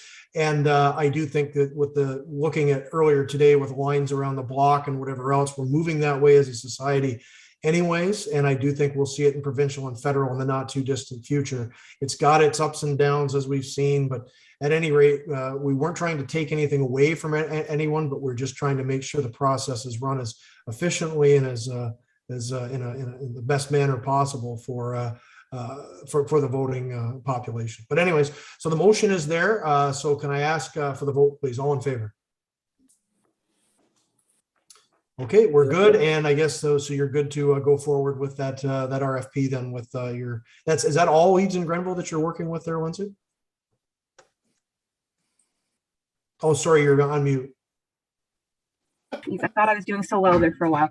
There were, I think, all except 2 decided not to join in. I brought a whole bunch of stuff home, but that was not it. But yeah, I think it was all but 2 municipalities that decided to join in. Great. Thanks very much. And thanks everyone for the good conversation on that. Ray, another comment? I'm just don't remember the mover and the seconder. Moved by Councilor McConnell, seconded by Councilor Ostrander. Thank you. You're very welcome. Thanks everyone again. So 15 is new business. Does anyone have any new business to bring forward tonight? Seeing none. 16, notices of motion. Does anyone have a notice of motion for council this evening? Seeing no. So mayor's proclamations. We do have a few this evening, and we'll start with 17.1 is the proclamation of September 30th as National Truth and Reconciliation Day. And that reads, whereas the Truth and Reconciliation Commission released its final report on June 2nd, 2015, which included 94 calls to action to redress the legacy of residential schools and advance the process of Canadian reconciliation. And whereas the recent discoveries of remains and unmarked graves across Canada have led to increased calls for all levels of government to address the recommendations in the TRRC's calls to action. And whereas all Canadians and all orders of government have a role to play in reconciliation, and whereas the recommendation number 80 of the Truth and Reconciliation Commission called upon the federal government in collaboration with the Indigenous people to establish as a statutory holiday a national day for truth and reconciliation to ensure that public commemoration of the history and legacy of residential schools remains a vital component of the reconciliation process. And whereas the federal government has announced September 30th, 2021 as the first National Day for Truth and Reconciliation, also known as National Orange Shirt Day, and establishing it as a statutory national holiday. And therefore be it resolved that the Corporation of the Town of Prescott does hereby commit to recognizing September 30th, 2021 as the National Day for Truth and Reconciliation, National Orange Shirt Day, by sharing the stories of residential school survivors, their families, and communities. And as we did discuss at the last meeting, we do have plans for that day as a commemorative ceremony, raising a couple of flags at the fountain flagpoles downtown, the most prominent location. So we will be doing that on September 30th, and firm times and everything will get a schedule out on the not too distant future. And hopefully we can welcome all of council staff and of course as many members of the public as well as we mark this very necessary and very, very solemn day that can hopefully work to bring about actual action on truth and reconciliation across the country, which is needed for all of us, but particularly, of course, our Indigenous people who have, as we've seen with the residential schools, have really suffered, and that legacy needs to be addressed by all of us in Canada. And we do have another proclamation as well under 17.2. That's declaring September 21st as World Alzheimer's Day. Whereas World Alzheimer's Day takes place annually on September 21st and is a day on which organizations dedicated to fighting Alzheimer's disease and other dementias can raise awareness about this cause. And whereas people living with dementia in our community are made to feel accepted and welcomed throughout the town of Prescott, and to note that Prescott is an inclusive space for people living with Alzheimer's disease and other dementias and their care partners and families. And whereas the Alzheimer's Society of Lanark, Leeds, and Grenville provides support, education programs, and services to all citizens of Leeds, Grenville, and Lanark. And whereas the well-being of persons living with Alzheimer's disease and other dementias is of value to all in our community and supports our community as a whole. Therefore, be it resolved that the Corporation of the Town of Prescott does hereby proclaim September 21st, 2021 as World Alzheimer's Day here in the town of Prescott.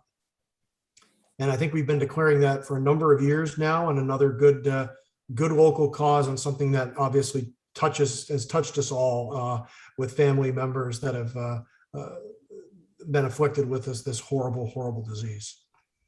And we do have one other one this evening that I did add with Legion Week, and proclamation does read September. We're declaring September 19th to the 25th as the 2021 Legion Week.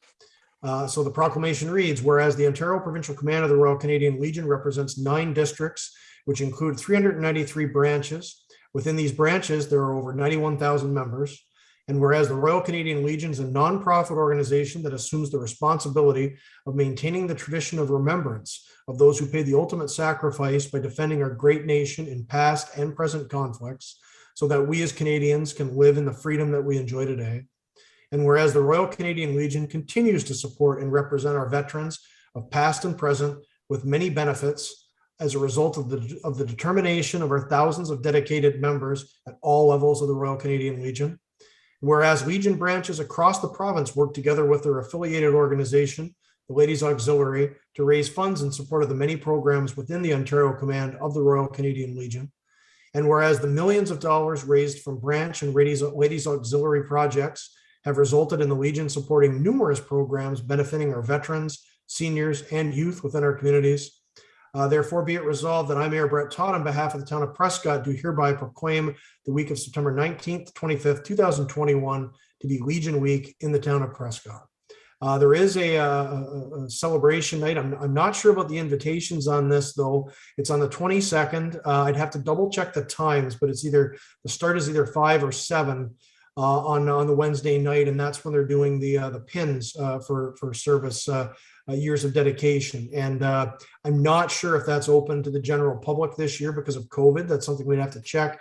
But if it is, please, everyone welcome to attend. We'll try to get that out if we could confirm the time on that and the availability. But I do think it's a little more private this year because of issues with COVID. But they are doing the Thursday dinners as well this week. So if anyone can support our Legion, please stop by. They've obviously had a hell of a time the last year and a half with COVID. They certainly need your support. Our Branch 97's always been here for us in Prescott. So anything we can do to support our Legion, both during Legion Week and otherwise, please do so because they're such a huge part of our community. But thanks everyone for your patience on those mayor's proclamations this evening. 3 very important events and items to cover. That does take us right to, I think it's about closed session under 18 tonight. No closed session this evening. So 19, that rise and report. No need for that rise and report. 20 is our confirming bylaw for this evening. That's bylaw 42-2021. Recommendation reads that bylaw 42-2021 being a bylaw to confirm the proceedings of the council meeting held on September 20th, 2021 be read and passed, signed by the mayor and clerk, and sealed by the seal of the corporation. Could I have a mover, please? Moved by Councillor Young, seconded by Councillor Ostrander. Any discussion? Seeing none, all in favor? Motion is carried, and we are at everyone's favorite motion now, motion for adjournment. Could I ask for a mover, please? One want to leave? Councillor Burton, and seconded by Councillor McConnell. All those in favor? Motion is carried. We are adjourned, and now we get to go home and watch what this election news brings us. Everyone have a great night. Thanks for the great discussion on all these items this evening, and thanks for watching out there in YouTube land. See everyone in 2 weeks. Take care, and